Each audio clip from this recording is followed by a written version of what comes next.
बिस्मिल्लाहिर्रहमानिर्रहीम। अस्सलाम वालेकुम dear student. 3.4 exercise. If A is equal to this matrix and B is equal to this. A का ये matrix दिया हुआ है, बी का ये दिया हुआ है। देन शो दैट, फिर हमने साबित करना है कि A plus B is a symmetric matrix. तो हमने ये साबित करना है कि ए प्लस बी यानी कि इस मैट्रिक्स को और इस मैट्रिक्स को प्लस करो तो जो उसका आंसर आएगा ना वो सिमेट्रिक होगा। मतलब ये हुआ कि ए और बी को प्लस करो, जो आंसर आए वो उतना ही आंसर आए जितना ए प्लस बी को प्लस करने के बाद उसका ट्रांसपोज लो। तो जो ए प्लस बी को प्लस करने पर आपका आंसर आता है वही आंसर होना चाहिए। अगर ट्रांसपोज लेते हो तो तब भी वही आंसर होना चाहिए। तो हमने पहले ए और बी को प्लस करना है, तो ये ए मैट्रिक्स ले लिया प्लस बी मैट्रिक्स ले लिया, तो दोनों को हमने प्लस करना शुरू कर दिया। तो प्लस करते हुए आपको पता है कि इसकी कोरेस्पोंडिंग एंट्रीज ली जाती हैं। मतलब ये वाली एंट्री इसके साथ प्लस होगी, ये इसके साथ और ये इसके साथ, जो जहाँ पर है वहीं पर आपस में प्लस होंगी। तो मैंने स्टेप्स ज़्यादा किए हुए हैं, आप अपनी ज़रूरत के मुताबिक कम स्टेप्स कर सकते हो, लेकिन मैंने ज़्यादा स्टेप इसलिए किए हुए हैं कि आप लोगों को अच्छी तरह समझ आ सके। अब देखें, ये प्लस का साइन मैंने लगाया, फिर ये माइनस का साइन भी मैंने साथ लगा दिया ब्रैकेट के अंदर। तो इस तरह से यहाँ पर ये माइनस का साइन अटैच साइन था इसका -2, तो वो भी साथ लगा दिया। और ये इस तरह से अब पहले स्टेप में साइन एक बना लें, प्लस माइनस माइनस हो जाएगा, ये भी प्लस माइनस माइनस हो जाएगा। तो पहले स्टेप में साइन सिंगल कर लिए हैं, तो यूँ माइनस और ये माइनस सिंगल साइन कर लिया, ये भी plus minus minus single sign कर लिया, इधर भी plus minus minus single sign कर लिया। अब जहाँ पर सेम साइन है उनको प्लस कर देना है, जहाँ पर डिफरेंट साइन है तो उनको माइनस कर देना है। तो सेम साइन कहाँ पर है, तो यहाँ पर देखें ये डिफरेंट साइन है तो माइनस करेंगे, 3 में से 1 निकाला तो 2 आएगा, और माइनस वाला क्योंकि बड़ा है तो माइनस का साइन लग जाएगा। और यहाँ पर देखें सेम साइन है, डिफरेंट साइन है, तो 5 में से 2 निकालना पड़ेगा तो आंसर 3 आएगा, और प्लस वाला बड़ा है तो उसका साइन लग जाएगा। तो इसी तरह से जहाँ पर भी सेम साइन थे उनको प्लस किया, डिफरेंट साइन को माइनस किया हुआ है। तो मैं आपको यहाँ से दिखा देता हूँ कि सेम साइन कौन सा बन रहा है।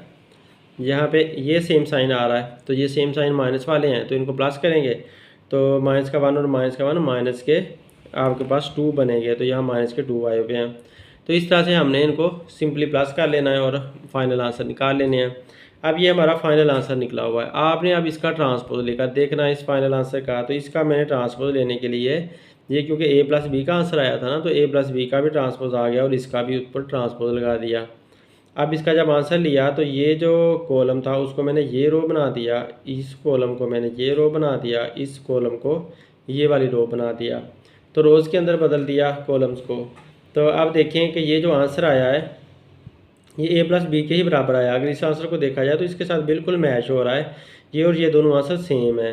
तो यूँ समझो कि ये वाला आंसर जो है ना इसके भी सेम है, तो आपस में बिल्कुल बराबर बराबर आंसर आया है। तो लिहाजा हमने जब ट्रांसपोज लिया है तो उसका ट्रांसपोज का आंसर उसी के बराबर आ गया है। तो लिहाजा हम कह सकते हैं कि ये हमारी लेफ्ट हैंड साइड और राइट हैंड साइड बराबर आ चुकी हैं। मतलब ये हुआ कि A plus B is equal to symmetric matrix. ये एक सिमेट्रिक मैट्रिक्स है, मतलब ये कि इसका ट्रांसपोज इसी के बराबर आता है।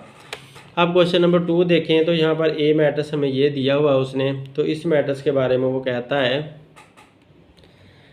Show that A plus A transpose is symmetric. तो ए में ए का ट्रांसपोज प्लस करना है। ए मैट्रिक्स हमारे पास ये है, ए का ट्रांसपोज मैंने ये ले लिया, इसी मैट्रिक्स का मैंने ट्रांसपोज लिया, इस रो को ये वाला कॉलम बना दिया, इस रो को ये कॉलम बना दिया और इस रो को ये वाला कॉलम बना दिया। तो इस तरह से ए का ट्रांसपोज हमारे पास ये आ चुका है। अब वो कहता है इस ट्रांसपोज वाले मैट्रिक्स को और इस मैट्रिक्स को प्लस करो, यानी कि ए प्लस करो ए ट्रांसपोज। तो उनको प्लस करो तो फिर आप आंसर निकाल कर बताओ कि क्या वो सिमेट्रिक आंसर आता है या नहीं आता।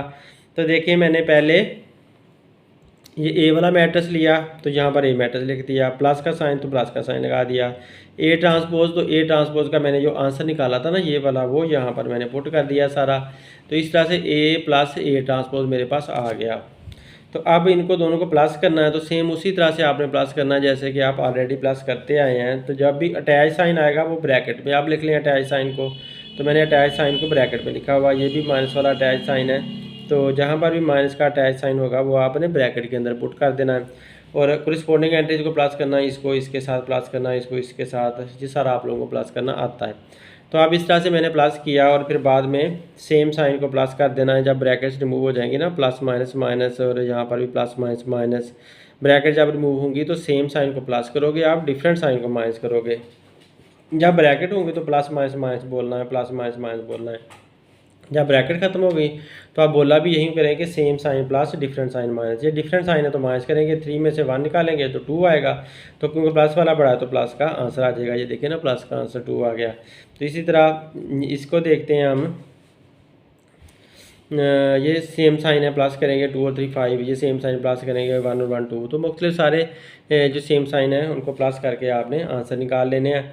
तो ये आप लोग ऑलरेडी जानते हैं। ये प्लस माइनस माइनस आएगा तो 3 में से 1 निकालेंगे तो 2 हमारे पास आंसर आएगा।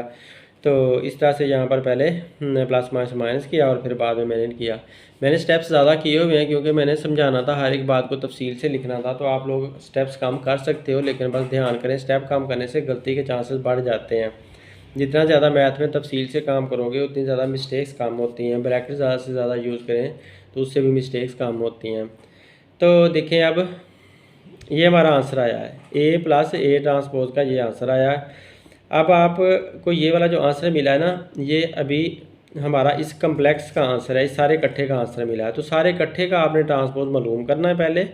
तो इस सारे इकट्ठे का आपने एक होल ट्रांसपोज लेना है। एक होल ट्रांसपोज लोगे तो फिर वो इसका बनेगा, क्योंकि अभी इधर ट्रांसपोज नहीं था ना, इस अकेले का ट्रांसपोज नहीं था, इस अकेले का था, इसका नहीं था। तो इस वजह से होल ट्रांसपोज लेना ताकि सबका ट्रांसपोज हो जाए। तो इधर ये आंसर जो है ये भी सबका है, इन दोनों का ये आंसर आया हुआ है ना, ये वाला। तो इसका सबका ट्रांसपोज लेना, तो लिहाजा इसको उठाकर यहाँ पर लिखा है, इसके ऊपर ट्रांसपोज लिया। तो देखें, जब इसका ट्रांसपोज लिया तो ये वाला कॉलम ये वाला रो बन गई, ये वाला कॉलम ये रो बन गई, ये कॉलम ये रो बन गया। तो अब ये जो आंसर है देखें, ये ऊपर वाले आंसर के बराबर आया, सेम का सेम ऊपर वाले आंसर के साथ मैच हो रहा है। तो इसका मतलब ये हुआ कि A plus A transpose whole transpose is equal to A plus A transpose. तो ये बात प्रूव हो चुकी है। तो लिहाजा हम कह सकते हैं कि ये एक सिमेट्रिक मैट्रिक्स ही है। अब देखें कि A minus A transpose is skew symmetric. इस बात को आपने प्रूव करके दिखाना है कि क्या अगर ए में से माइनस करते हैं ए के ट्रांसपोज को तो क्या वो स्क्यू सिमेट्रिक निकलता है। तो पहले स्क्यू सिमेट्रिक की आप शर्त देख लें कि वो शर्त क्या होती है। स्क्यू सिमेट्रिक ये होता है कि अगर आपके पास दो मैट्रिक्स हैं, आपने उनको माइनस किया है, उनके ट्रांसपोज को माइनस किया है, तो ए में से माइनस किया ए का ट्रांसपोज, तो फिर आप जब होल ट्रांसपोज लोगे ना, इसका इकट्ठे का सारे का ये वाला ट्रांसपोज, तो वो माइनस के बराबर आना चाहिए, इस ए माइनस ए ट्रांसपोज के माइनस के बराबर आना चाहिए। मतलब ये कि पहले तो हम प्लस वाला फाइंड कर रहे थे तो वो सिमेट्रिक मैट्रिक्स था, तो लेकिन अब माइनस वाला अगर हम फाइंड कर लें, माइनस के बराबर प्रूव कर लें, तो स्क्यू सिमेट्रिक बन जाता है। तो वही हमने ए मैट्रिक्स ये ले लिया, ये ए मैट्रिक्स उन्होंने हमें दिया हुआ है। हम पहले इसका ए माइनस ए ट्रांसपोज फाइंड करेंगे। तो ए, ये मैंने ए लिख लिया, माइनस का साइन था तो मैंने माइनस का साइन लगा दिया। ए ट्रांसपोज, तो ये ए लिख लिया, ऊपर टी था तो मैंने इस तरह से ऊपर ट्रांसपोज लगा दिया। अब ये तो सेम का सेम उतारना होगा, माइनस भी सेम उतारना होगा, इसका ट्रांसपोज लेकर उतारना। तो इस कॉलम को इस रो में बदल दिया, इस कॉलम को इस रो में बदल दिया, इस कॉलम को इस रो में बदल दिया।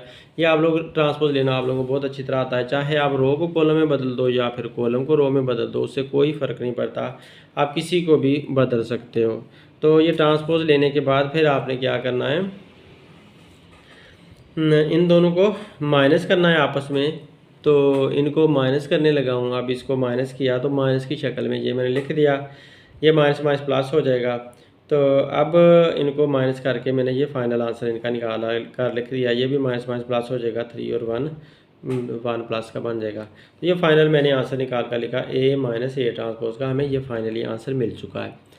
अब ये जो आंसर मिला है इसको आपने, इस आंसर को मैंने यहाँ पर ले लिया और इसके बाद आपने ऐसा करना है कि जहाँ पर प्लस वाला है ना, ये प्लस का 1 है, ये भी प्लस का 1 है, ये भी प्लस का 4 है, इनके साथ आप 2 साइन लगा दो, 2 माइनस के साइन लगा दो। मतलब ये कि इस माइनस प्लस के 1 के साथ एक माइनस मैंने बाहर लगा दिया, एक ब्रैकेट के अंदर लगा दिया। अब देखो इसको और इसको अगर मल्टीप्लाई करते हो दोनों साइंस को, माइनस और माइनस प्लस हो जाता है, तो प्लस 1 दोबारा वापस मिल जाता है। इसी तरह से अगर मैं इसके साथ 2 साइन लगा देता हूँ तो ये भी माइनस माइनस प्लस में वापस आ जाता है, ये 4 के भी माइनस और माइनस प्लस वापस आ जाता है। अगर दो माइनस के साइन आप लगाते हो तो दोनों साइन आपस में मल्टीप्लाई होने लग जाते हैं, जिसकी वजह से वो सेम ओरिजिनल को वापस दे देते हैं। तो इस वजह से हम इसमें कोई भी इजाफा नहीं कर रहे। जो जो हम साइन लगा रहे हैं, अगर दो साइन हम एक साथ लगा रहे हैं ना, माइनस और माइनस वाले, तो वो प्लस में बदल कर कोई भी इजाफा नहीं कर पाते। हमारा पहला वाला नंबर जो है वापस हमें मिल जाता है। तो ये जो माइनस के साइन मैंने लगाए हैं और बाकी माइनस के साइन ऑलरेडी बाकी सबके साथ हैं। जो ज़ीरो है वो तो ना तो प्लस की होती है ना माइनस की होती है, उसके साथ कोई साइन नहीं लगाने की ज़रूरत। अब ये जो माइनस के साइन में लगाए हैं तो देखें इस वजह से हर एक के साथ हमें माइनस का साइन नज़र आ रहा है। तो इसका मतलब ये है कि हम सबसे माइनस का साइन कॉमन ले सकते हैं, जो कि स्क्यू सिमेट्री की शर्त होती है। तो हमने सबसे माइनस का साइन कॉमन ले लिया, तो सबसे माइनस का साइन एक बाहर ले लिया, तो इसका एक माइनस का साइन इसके साथ रह जाएगा। ये वाला साइन बाहर लिया हुआ है तो ये प्लस का 1 बन जाएगा, तो ये प्लस का 1 बन गया और इसका माइनस का एक साइन जो बाहर आ गया और एक साइन जो है इसके साथ रह गया। इसी तरह से इसका भी बाहर निकल गया, इसका एक बाहर निकल गया एक साथ रह गया, इसका ये बाहर निकल गया, इसका ये बाहर निकल गया एक साथ रह गया। तो इस तरह से ये जो है ना बाकी साइन एक जो कॉमन लिया वो बाहर आ गया, जहाँ भी डबल साइन थे वहाँ से एक साइन बाहर आया हुआ है और एक साइन बचा हुआ है, जबकि जहाँ पर सिंगल साइन था माइनस वाला तो वो बाहर आया हुआ है और वो पीछे प्लस का रह गया है। अब इसको अगर हम देखते हैं तो ये वाला जो हमारा मैट्रिक्स आया है, ये हमारा दोनों का कंबाइन आंसर आ चुका है। इन दोनों का कंबाइन आंसर ये आया हुआ है। ये कंबाइन आंसर हमारा यहाँ पर भी आ गया था, लेकिन यहाँ पर मैंने माइनस के साइन वाला कॉमन लेकर आंसर निकाल लिया है। तो क्योंकि मैंने स्क्यू सिमेट्रिक लेना था, तो अब स्क्यू सिमेट्रिक लेने के लिए मुझे दोबारा ट्रांसपोज लेना होगा इसका। जैसे पहले हमने सिमेट्रिक की दफ़ा ट्रांसपोज दोबारा लिया था, कम्प्लेक्स ट्रांसपोज, क्योंकि इस अकेले का ट्रांसपोज नहीं है, इसका ट्रांसपोज है, इसका नहीं है। तो इस वजह से हमने दोनों का ट्रांसपोज का होल लेकर फिर ही ये बात साबित करनी होती है। तो लिहाजा आपको होल का ट्रांसपोज लेना पड़ा, ब्रैकेट हमने बना दी और होल ट्रांसपोज आ गया। इधर से भी इसका ट्रांसपोज अब ले लेंगे। जब इसका ट्रांसपोज आप लोगे तो उसी तरह से ये वाला जो कॉलम है इसे इस रो में बदल दोगे, दूसरे कॉलम को भी रो में बदल दोगे, ऐसे इसको भी रो में बदल दोगे। तो अब इनको बदलने से आपके पास देखें ये माइनस का साइन तो हमारे पास पहले ही मौजूद है, और ये वाला जो हमारे पास आया है ये देखें सेम का सेम आया है, ऊपर जैसा ही हमारे पास वापस आया है। मतलब ये वाला जो आंसर आया है ये आंसर हमारा बिल्कुल सेम इस जैसा ही है। तो ए माइनस ए ट्रांसपोज जैसा ही ये वाला हमें आंसर मिला है। ये जो था ना ए माइनस ए ट्रांसपोज जैसा, ये हमें ट्रांसपोज लेने के बाद, कंबाइन ट्रांसपोज लेने के बाद यही आंसर वापस मिला है। तो लिहाजा हम इसकी जगह पर इसका ये जो वैल्यू थी वो लिख दिला कर, तो ये माइनस का साइन साथ आ गया और ये हमें इधर से मिल गया। ये जो हमारे पास था यहाँ पर ये जो था वो मैंने लाकर यहाँ पर लिख दिया, तो माइनस का साइन ये वाला साथ आ गया। तो लिहाजा A minus A transpose whole transpose is equal to minus A transpose, इसके बराबर हमें प्रूफ हो चुका है। तो लिहाजा इसे हम कह सकते हैं सो स्क्यू सिमेट्रिक प्रूव्ड। तो लिहाजा ये स्क्यू सिमेट्रिक प्रूव हो चुका है। अब नेक्स्ट हम देखते हैं, if A is N E square matrix, अगर ए कोई सा स्क्वायर मैट्रिक्स है, मतलब ये है कि 2x2 वाला है या 3x3 वाला है या 4x4 वाला है, आप ऑर्डर 3 वाला वो कह रहा है। शो ये करना है कि A plus A transpose is symmetric. अगर वो 3x3 वाला कोई मैट्रिक्स है तो उसका ए और ए का ट्रांसपोज लेते हैं, फिर उसे प्लस करते हैं तो वो सिमेट्रिक आता है। तो हमारे पास ये एक मैट्रिक्स है, हमने 3x3 वाला ये मैट्रिक्स बनाया हुआ है, A1 1 A1 2 A1 3 A2 1 A2 2 A2 3 A3 1 3 2 और 3 3। ये आप लोग मैट्रिक्स बनाना जानते हो, पहले ही कई दफ़ा हम बना चुके हैं। तो ये मैट्रिक्स हमारे पास आ गया। हम आपने इस प्रूव करना है कि क्या ए और प्लस ए ट्रांसपोज सिमेट्रिक आता है या नहीं आता। तो देखिए हमने ये सिमेट्रिक के लिए ये शर्त है कि ए प्लस ए ट्रांसपोज, फिर हमें दोबारा होल ट्रांसपोज लेना पड़ता है, तो इसके बराबर है। क्योंकि ये दो है ना, दोनों प्लस हो रहे हैं, तो इसका ट्रांसपोज हमें दोबारा लेना पड़ना है, होल ट्रांसपोज हमें लेना पड़ना है। तो इसके बराबर अगर आता है, यानी कि प्लस वाले के बराबर आता है, तो इसे सिमेट्रिक बोला जाता है। ये भी हम कर भी चुके हैं, लेकिन फिर भी कर ला देता हूँ ये वाला भी। तो देखें ये वाला हमने एक नंबर पे हमने ये बात साबित करनी है, दूसरे नंबर पे हमने इसको स्क्यू सिमेट्रिक भी मालूम करना है। लेकिन तब जब ए माइनस ए ट्रांसपोज हो तो तब देखें स्क्यू सिमेट्रिक भी आता है कि नहीं आता। तो हमने इसको स्क्यू सिमेट्रिक प्रूव करना है।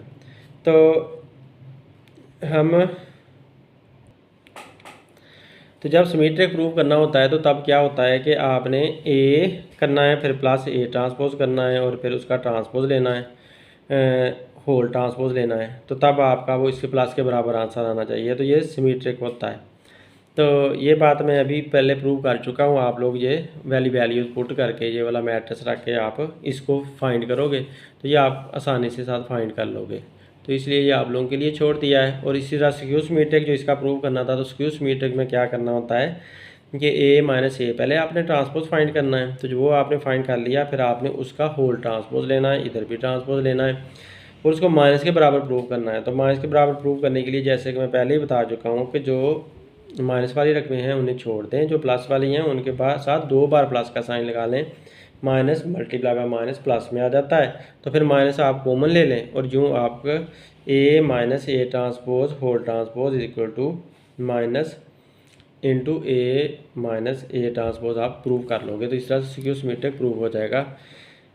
अब नेक्स्ट हम देखें, ये वाला आप लोगों ने खुद करना है, आप लोग इंशाल्लाह कर जाओगे। तो इफ़ अगर ना करना आ रहा हो आप लोगों से, तीसरा सवाल आप लोगों ने सपोज नहीं हल हो रहा, तो आप लोग दोबारा 2 क्वेश्चन जो मैंने अभी हल करवाया उसको आप एक दफ़ा फिर से देख लेंगे, तो इंशाल्लाह फिर आप हल कर पाओगे।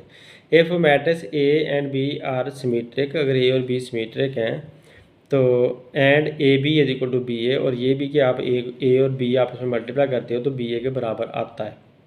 देन शो दैट, फिर ये साबित करो कि ए बी इज़ सिमेट्रिक, तो फिर उनका मल्टीप्लिकेशन जो है आंसर है वो भी सिमेट्रिक है।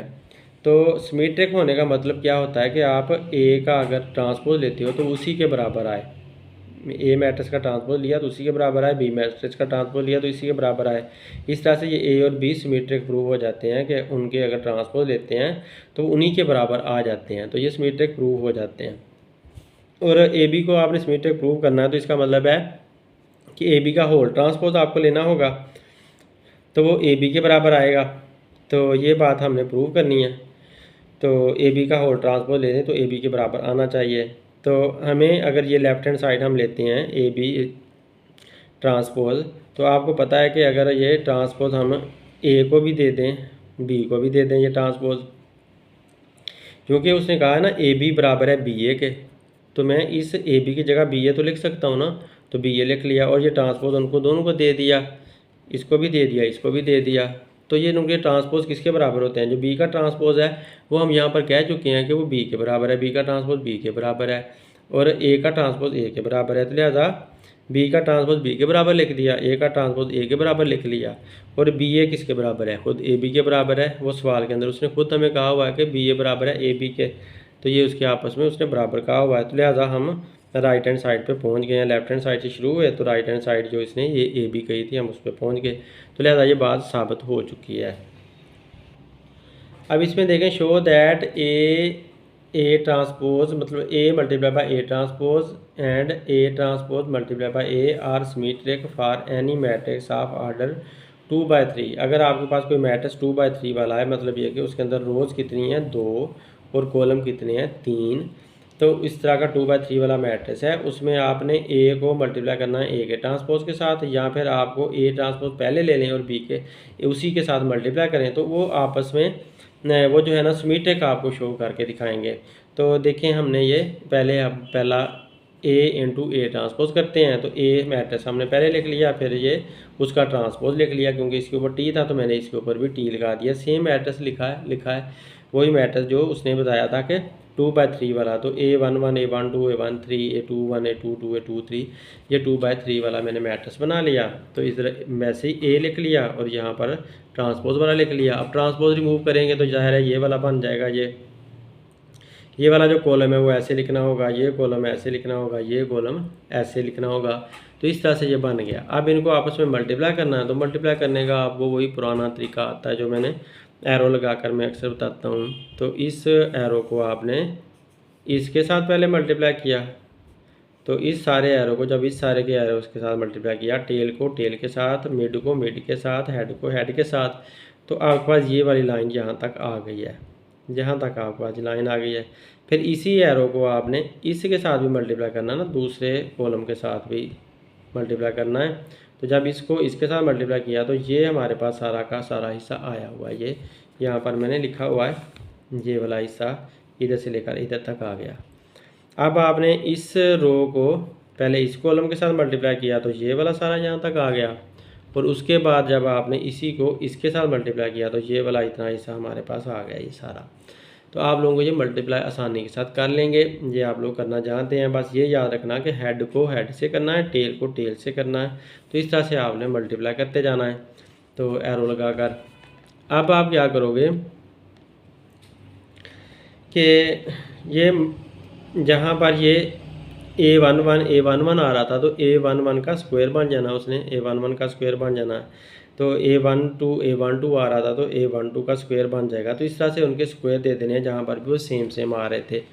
तो जहाँ भी सेम आ रहे थे उनके स्क्वायर लगा दिए और ये जो है ना एक मैट्रिक्स हमें ये वाला मिल गया, A इंटू A ट्रांसपोज वाला ये मैट्रिक्स हमें मिल चुका है। अब इस मैट्रिक्स का जब आप फाइंड करोगे ना इसको कि ये सिमेट्रिक है कि नहीं है, तो आपको फिर से ट्रांसपोज लेना पड़ेगा। इधर से आपने होल ट्रांसपोज लेना क्योंकि इसका नहीं था तो इसलिए होल ट्रांसपोज आपको लेना पड़ा। तो लिहाजा इधर भी आपने ऊपर टी लगा दिया, ये टी लगा दिया, इसका भी ट्रांसपोज लिया। जब आप ट्रांसपोज लोगे आप इस सारी रो को एक कॉलम बनाओगे या फिर आप इस कॉलम को कोई रो बनाओगे तो ये सेम का सेम ही रहना है, ये सेम का सेम ही आ जाना है। आप इसको अगर आप इस कॉलम को अगर आप रो की शक्ल में लिखते हो तो देखो ये वाला यहाँ पर आ गया और ये वाला सेम का सेम, ये नीचे वाला जो है यहाँ पर आ जाता है। तो सेम का सेम ही है वो, तो सेम वापस आ जाते हैं। तो लिहाजा जब ये वाला और ये वाले में कोई फ़र्क ही नहीं है तो इसका मतलब है ये हमारा सिमेट्रिक आ चुका है। तो A into A transpose whole transpose is equal to इसी के बराबर आ गया है, इसी के बराबर आ चुका है। तो क्योंकि ये वाला जो आंसर है इसके आंसर के साथ मैच हो रहा है तो लिहाजा हम ये कहेंगे कि A into A transpose whole transpose equal to A into A transpose plus का प्रूफ हुआ है। तो लिहाजा सिमेट्रिक मैट्रिक्स है। इसमें मैंने ये A21 A12 A21 A12 ऐसे लिखा हुआ है, इधर मैंने A11 A21। तो ये तरतीब थोड़ी सी चेंज हुई है। तो इस तरतीब से कोई आपने कंफ्यूज नहीं होना, क्योंकि अगर आप 2 मल्टीप्लाई बाय 3 करो तो तब भी आंसर 6 ही आता है और 3 मल्टीप्लाई बाय 2 करो तो तब भी आंसर 6 ही आता है। तो ये तरतीब से कोई फ़र्क नहीं पड़ता, चाहे A11 A21 लिख लो या फिर A21 A11 लिख लो, जिसको भी पहले लिख लो जिसको भी बाद में लिख लो, हैं तो मल्टीप्लाई ना, तो इससे कोई फ़र्क नहीं पड़ता होता। तो लिहाजा आप इनकी तरतीब बदल सकते हो। वैसे कोशिश यही करें कि तरतीब सेम ही रखें, लेकिन अगर बदल भी लेंगे तो इससे कोई मिस्टेक नहीं हो सकती। तो ये भी सिमेट्रिक प्रूव हो चुका है। अब हमने इसको नेक्स्ट वाले को प्रूव करना है, इसके उल्टे को। तो आप देखें A transpose A is equal to what, क्या ये सिमेट्रिक प्रूव होता है कि नहीं। पहले हमने ये मालूम किया, A ट्रांसपोज का ये लिख लिया और A का ये लिख लिया, इसका ट्रांसपोज उतारा तो ये उतारने के बाद ये मेरे पास आ गया, ये वाला जो रो थी ना ये सारा कॉलम बन गई, ये रो ये कॉलम बन गई। इधर से ये सेम का सेम ही रहेगा दायरा है। तो अब आप इनको इस रो को इस कॉलम से पहले मल्टीप्लाई करें, इस रो को इस कॉलम से मल्टीप्लाई करूँ तो यहाँ तक पहुँच जाता हूँ। फिर इसी रो को इस कॉलम से मल्टीप्लाई करें तो यहाँ तक आ जाते हैं। फिर इसी रो को इस कॉलम से भी मल्टीप्लाई करना है तो हम यहाँ तक पहुँच जाएंगे। ठीक है, तो हम यहाँ तक पहुँच जाते हैं इस जगह पे। अब इस रो को आप ऐसे ही करोगे, इस रो को इस कॉलम से फिर इस कॉलम से फिर इस कॉलम से, तो आपको ये वाला हिस्सा मिल जाना सारा यहाँ तक। फिर आप जब इस रो को इससे तीनों कॉलम से मल्टीप्लाई करोगे तो आपके पास ये वाला हिस्सा आ गया, यहाँ तक आप पहुँच गए। तो ये मल्टीप्लाई होकर हमारे पास आंसर आ चुके हैं। अब इनको क्या करोगे आप कि ये जो आंसर्स हैं इनको अगर जो इकट्ठा हो सकता है उसे इकट्ठा कर लोगे। इकट्ठा कैसे हो सकता है कि A11 इसका A11 का स्क्वायर बन सकता है, स्क्वायर बना लिया। A21 तो प्लस A21 का स्क्वायर बन सकता है। इसी तरह से ये वाले A11 A2 ये नहीं बन सकते, इनको ऐसे ही लिखना पड़ेगा, इनको ऐसे लिखना पड़ेगा। ये भी नहीं बन सकते तो इनको भी ऐसे लिखना पड़ेगा, ये ऐसे लिखे हुए हैं। लेकिन ये देखें फिर 1 2 1 1 2 1 2 2 2 2 2 ये वाले बन रहे थे तो ये लिख दिया। मतलब पहले में पहले वाले बनते हैं, फिर इसमें ये वाले बनते हैं, फिर इसमें ये वाले बनते हैं, बाकी नहीं बनते। ठीक है, तो इस तरह से आप लोगों को फ़ौरन नज़र आ जाने हैं कि कौन से स्क्वायर बन रहे हैं। जो सेम है तो वो ज़ाहिर स्क्वायर बन जाते हैं, जो सेम नहीं है वो नहीं बन पाते, तो उनको वैसे का वैसे लिखना पड़ता है। तो इस तरह से हमने यहाँ तक ये लिख दिया। अब क्योंकि आपने इसे सिमेट्रिक प्रूव करना है तो दोबारा ट्रांसपोज लेना पड़ेगा, वजह यह है कि इसका ट्रांसपोज नहीं था, इसलिए होल ट्रांसपोज लेना पड़ा, तो इस सारे का भी ऊपर आपने ट्रांसपोज लिया। तो जब आप ट्रांसपोज लोगे तो यही वाला घूम कर वापस आ जाना है, यही सेम मैट्रिक्स आपके पास वापस आ जाता है। तो ये वाला सेम का सेम ही नीचे आया हुआ है। क्या किया आपने, इस कॉलम को इस रो में लिखा, इस कॉलम को इस रो में लिखा, इस कॉलम को इस रो में आपने बना कर लिखा, तो सेम का सेम ही वो आपके पास वापस आया हुआ है। तो यूँ आपने प्रूव कर लिया कि ए ट्रांसपोज फिर A whole transpose equal to A transpose A. तो सिमेट्रिक मैट्रिक्स ये भी प्रूव हो चुका है। अब यहाँ पर देखें कि if a matrix is equal to this, ये एक कम्प्लेक्स नंबर है, अयोटा कम्प्लेक्स नंबर को कहते हैं, 1 प्लस अयोटा, और ये रियल नंबर एक दे दिया और फिर ये माइनस अयोटा, ये भी कम्प्लेक्स नंबर है। तो शो दैट अगर ए मैट्रिक्स आपको ये दिया हुआ है कम्प्लेक्स नंबर के एलिमेंट वाला, तो आपने ये शो करना है कि A plus A conjugate transpose is Hermitian. तो हर्मिशियन हमने ये प्रूव करके दिखाना है कि अगर ए को ए के कॉन्जुगेट के अंदर और उसका फिर ट्रांसपोज लेकर उसके अंदर प्लस करते हो तो हर्मिशियन आपके पास आंसर आता है। तो देखें इसको कैसे करते हैं। तो हमने इसको पहले जैसे उसने कहा है हमने उसी सेंस में इसको लिख लेना है।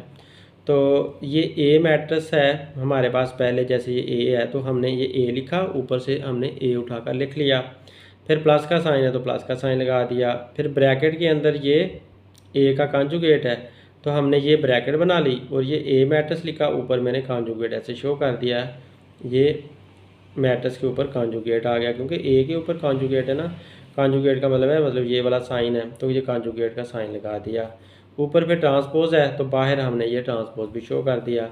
तो अब हमने इसको प्रूव करना है कि यह हर्मिशियन है कि नहीं है। तो ये तो ऐसे का ऐसे ही रहेगा। इधर से आप जब कॉन्जुगेट रिमूव करोगे तो आप कॉन्जुगेट लेना 9 में जान चुके हो। तो 1 प्लस अयोटा जो है ना, अयोटा का साइन आपको बदलना होगा, 1 माइनस अयोटा बन जाएगा, ये भी माइनस अयोटा हो जाएगा, ये माइनस अयोटा है तो प्लस का अयोटा हो जाएगा। तो पहले स्टेप में हमने ऐसा ही किया कि ये प्लस का अयोटा माइनस का अयोटा बन गया, ये प्लस का अयोटा माइनस का अयोटा बन गया, ये माइनस का अयोटा प्लस का बन गया। ये 1 जो है ये रियल नंबर है, इसका कुछ नहीं करना, इसका साइन नहीं बदलना। ऊपर से जो ट्रांसपोज है वो वैसे का वैसे ही अभी रहने दिया हमने। एक काम एक स्टेप में एक काम हमने कर लिया। अब ट्रांसपोज जब रिमूव करेंगे तो ये वाला जो कॉलम है वो ये बन जाएगा, ये वाला जो कॉलम है वो ये बन गया। इस तरह से मैंने ट्रांसपोज रिमूव कर दिया। ट्रांसपोज रिमूव करने के बाद दरमियान में प्लस का साइन है तो हमने ऐड कर देना है इनको। सेम वही तरीका हमारा पुराना जो ऐड करने वाला है, जो अटैच साइन है वो ब्रैकेट में लिख दो। तो ये माइनस अयोटा के साथ अटैच साइन था वो ब्रैकेट में लिख दिया और बाकी जो है ना हमने उसी तरह से इनको कोरिस्पोंडिंग एंट्रीज को प्लस करके यहाँ तक आ गए। अब ये प्लस माइनस माइनस हो जाएगा, अयोटा माइनस अयोटा बन गया और इधर से 1 + 1 2 बन गया और अयोटा ऐसे ही आ गया। तो ये प्लस करना आप लोग खूब अच्छी तरह जानते हैं, तो इंशाल्लाह आप लोग खुद प्लस कर जाओगे ये। अब प्लस करने के बाद हमारे पास ये आंसर, ये फाइनल आंसर हमारे पास आ चुका है क्योंकि योटा को योटा से कैंसिल करना है, प्लस का योटा माइनस का योटा कैंसिल आउट हो जाएंगे तो आंसर 0 आ जाएगा। तो ये मेरे पास आंसर आए हुए हैं। तो इसको ए प्लस ए कॉन्जुगेट ट्रांसपोज का ये आंसर आया, इसे मैंने आंसर नंबर 1 करके छोड़ दिया। तो हर्मिशियन प्रूव करने के लिए हमें क्या करना होता है, हर्मिशियन प्रूव करने के लिए हमें ये करना होता है कि इसका आपको फिर से ट्रांसपोज लेना होता है, सेम जैसे कि आपको सिमेट्रिक के अंदर दोबारा कम्प्लेक्स का ट्रांसपोज लेना होता है, क्योंकि इसका ट्रांसपोज नहीं था यहाँ पर, इसका ट्रांसपोज नहीं था, इस वजह से आपको होल का ट्रांसपोज लेना पड़ा। तो जब होल का ट्रांसपोज आप लोगे तो वो इसी के बराबर आना चाहिए, मतलब इसके बराबर आना चाहिए, इसके बराबर आने का मतलब है इसके बराबर आना चाहिए। तो ये इसके बराबर प्रूव होना चाहिए, तब ये हर्मिशियन प्रूव होगा। तो लिहाजा हमने अब क्या करना है, हमने ये करना है कि ये जो हमारे पास है उस ये इसका जो हमारे पास आंसर आया था ए प्लस ए कॉन्जुगेट ट्रांसपोज, यानी कि इसका हमारे पास ये वाला जो आंसर आया था उसको मैंने यहाँ पर पिक कर लिया। उसका करना क्या है, इधर ऊपर ट्रांसपोज ले रहे हैं ना, तो इधर ऊपर हमने ट्रांसपोज ही लेना, दोनों साइड पे हमें, मतलब ये वाला जो नंबर है वो यहाँ लिखा हुआ है, यूँ समझो कि ये वाला नंबर जो है ये सॉरी इसको मैंने यहाँ पर लिखा हुआ है, तो इस वाले को मैंने यहाँ पर लिखा हुआ है ऐसे। अब इसके ऊपर भी दोबारा ट्रांसपोज लिया है तो इसके ऊपर भी दोबारा ट्रांसपोज लिया, मतलब दोनों साइडों पे ये जो इक्वेशन है ना, इक्वेशन नंबर 1, ये वाली सारी इक्वेशन, इसके दोनों साइडों पे मैंने ट्रांसपोज लिया हुआ है, वो ये काम मैंने यहाँ पे किया हुआ है। तो इधर वाली साइड पे भी ट्रांसपोज आ गया और इधर वाली साइड पे भी ऊपर ट्रांसपोज आ गया। इधर वाली साइड पे का जो ट्रांसपोज है वो हमें ये दे देता है, ऊपर वाला स्टेप वापस ला देता है। ये आ गया हमारे पास, ये आ गया आंसर इसका, यही का यही आएगा, सेम का सेम। इसका ट्रांसपोज उतरेगा तो ये वाली जो साइड है, सॉरी ये कॉन्जुगेट भी लेना, ये कॉन्जुगेट भी हमने लिया उसका, क्योंकि इसका एक अकेले का कॉन्जुगेट था ना, तो इकट्ठे का कॉन्जुगेट भी लिया। तो ये कॉन्जुगेट भी इकट्ठे का लिया, तो कॉन्जुगेट पहले उतार लेते हैं। कॉन्जुगेट उतारें तो 2 माइनस अयोटा और 2 प्लस अयोटा बन गया। तो ये पहले कॉन्जुगेट उतरा, अब ट्रांसपोज उतरा। जब ट्रांसपोज उतरेगा तो ये वाला ऐसे आ जाएगा और ये ऐसे आ जाएगा। तो ये अब देखो, इसको देखो किसके बराबर आया। तो ये जो मैंने किया है ना, ऐसा करने के बाद, तो ट्रांसपोज दोबारा लेने के बाद, कॉन्जुगेट भी दोबारा लेने के बाद, तो देखें ये वाला जो आंसर है वो इसी के बराबर आया हुआ है। ये वाला जो आंसर आया हमारा इसके बराबर, 1 के बराबर ही आया, बिल्कुल सेम का सेम आ गया। तो इसका मतलब ये हुआ कि ये जो हमारा आंसर है वो यही है, ए प्लस ए कॉन्जुगेट ट्रांसपोज के बराबर। तो लिहाजा ये जो साइड है हमारी उसी के बराबर वापस आ चुकी है। तो लिहाजा ये एक इसी का वापस आना हर्मिशियन कहलाता है। तो इस तरह से हमने हर्मिशियन प्रूव करना। हर्मिशियन प्रूव करने का मतलब सेम है कि जैसे आपने सिमेट्रिक पीछे प्रूव किया था, तो सिमेट्रिक के अंदर आप ट्रांसपोज और होल ट्रांसपोज ले रहे थे, लेकिन यहाँ पर आपने हर्मिशियन के अंदर कॉन्जुगेट और होल कॉन्जुगेट फिर ट्रांसपोज लेना है। तो इस तरह से कॉन्जुगेट और ट्रांसपोज लेना है और फिर whole conjugate and whole transpose लेना है। तो यूँ आपका हर्मिशियन प्रूव हो जाता है।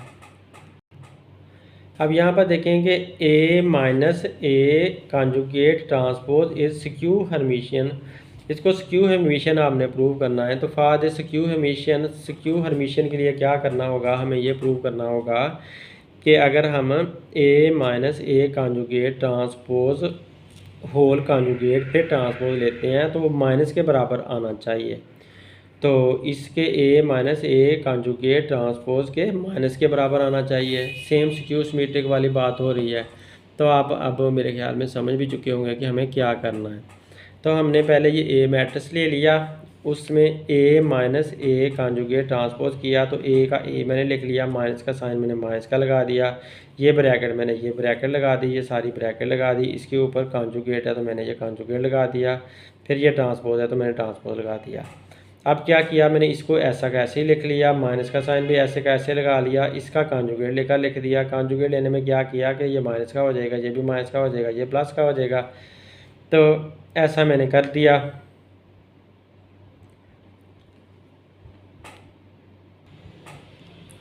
तो देखें ये माइनस का अयोटा आ गया और ये 1 प्लस अयोटा 1 माइनस अयोटा बन गया। ये 1 तो 1 ही रहेगा, रियल नंबर है, और माइनस अयोटा ये प्लस अयोटा आ गया। तो ये वाला जो हमारा था ये वाली पहली रकम आई हुई है सारी की सारी, और ये वाला जो है उसका कॉन्जुगेट लेकर ये लिख दिया। ऊपर ट्रांसपोज है तो ट्रांसपोज ऐसे ही शो कर दिया।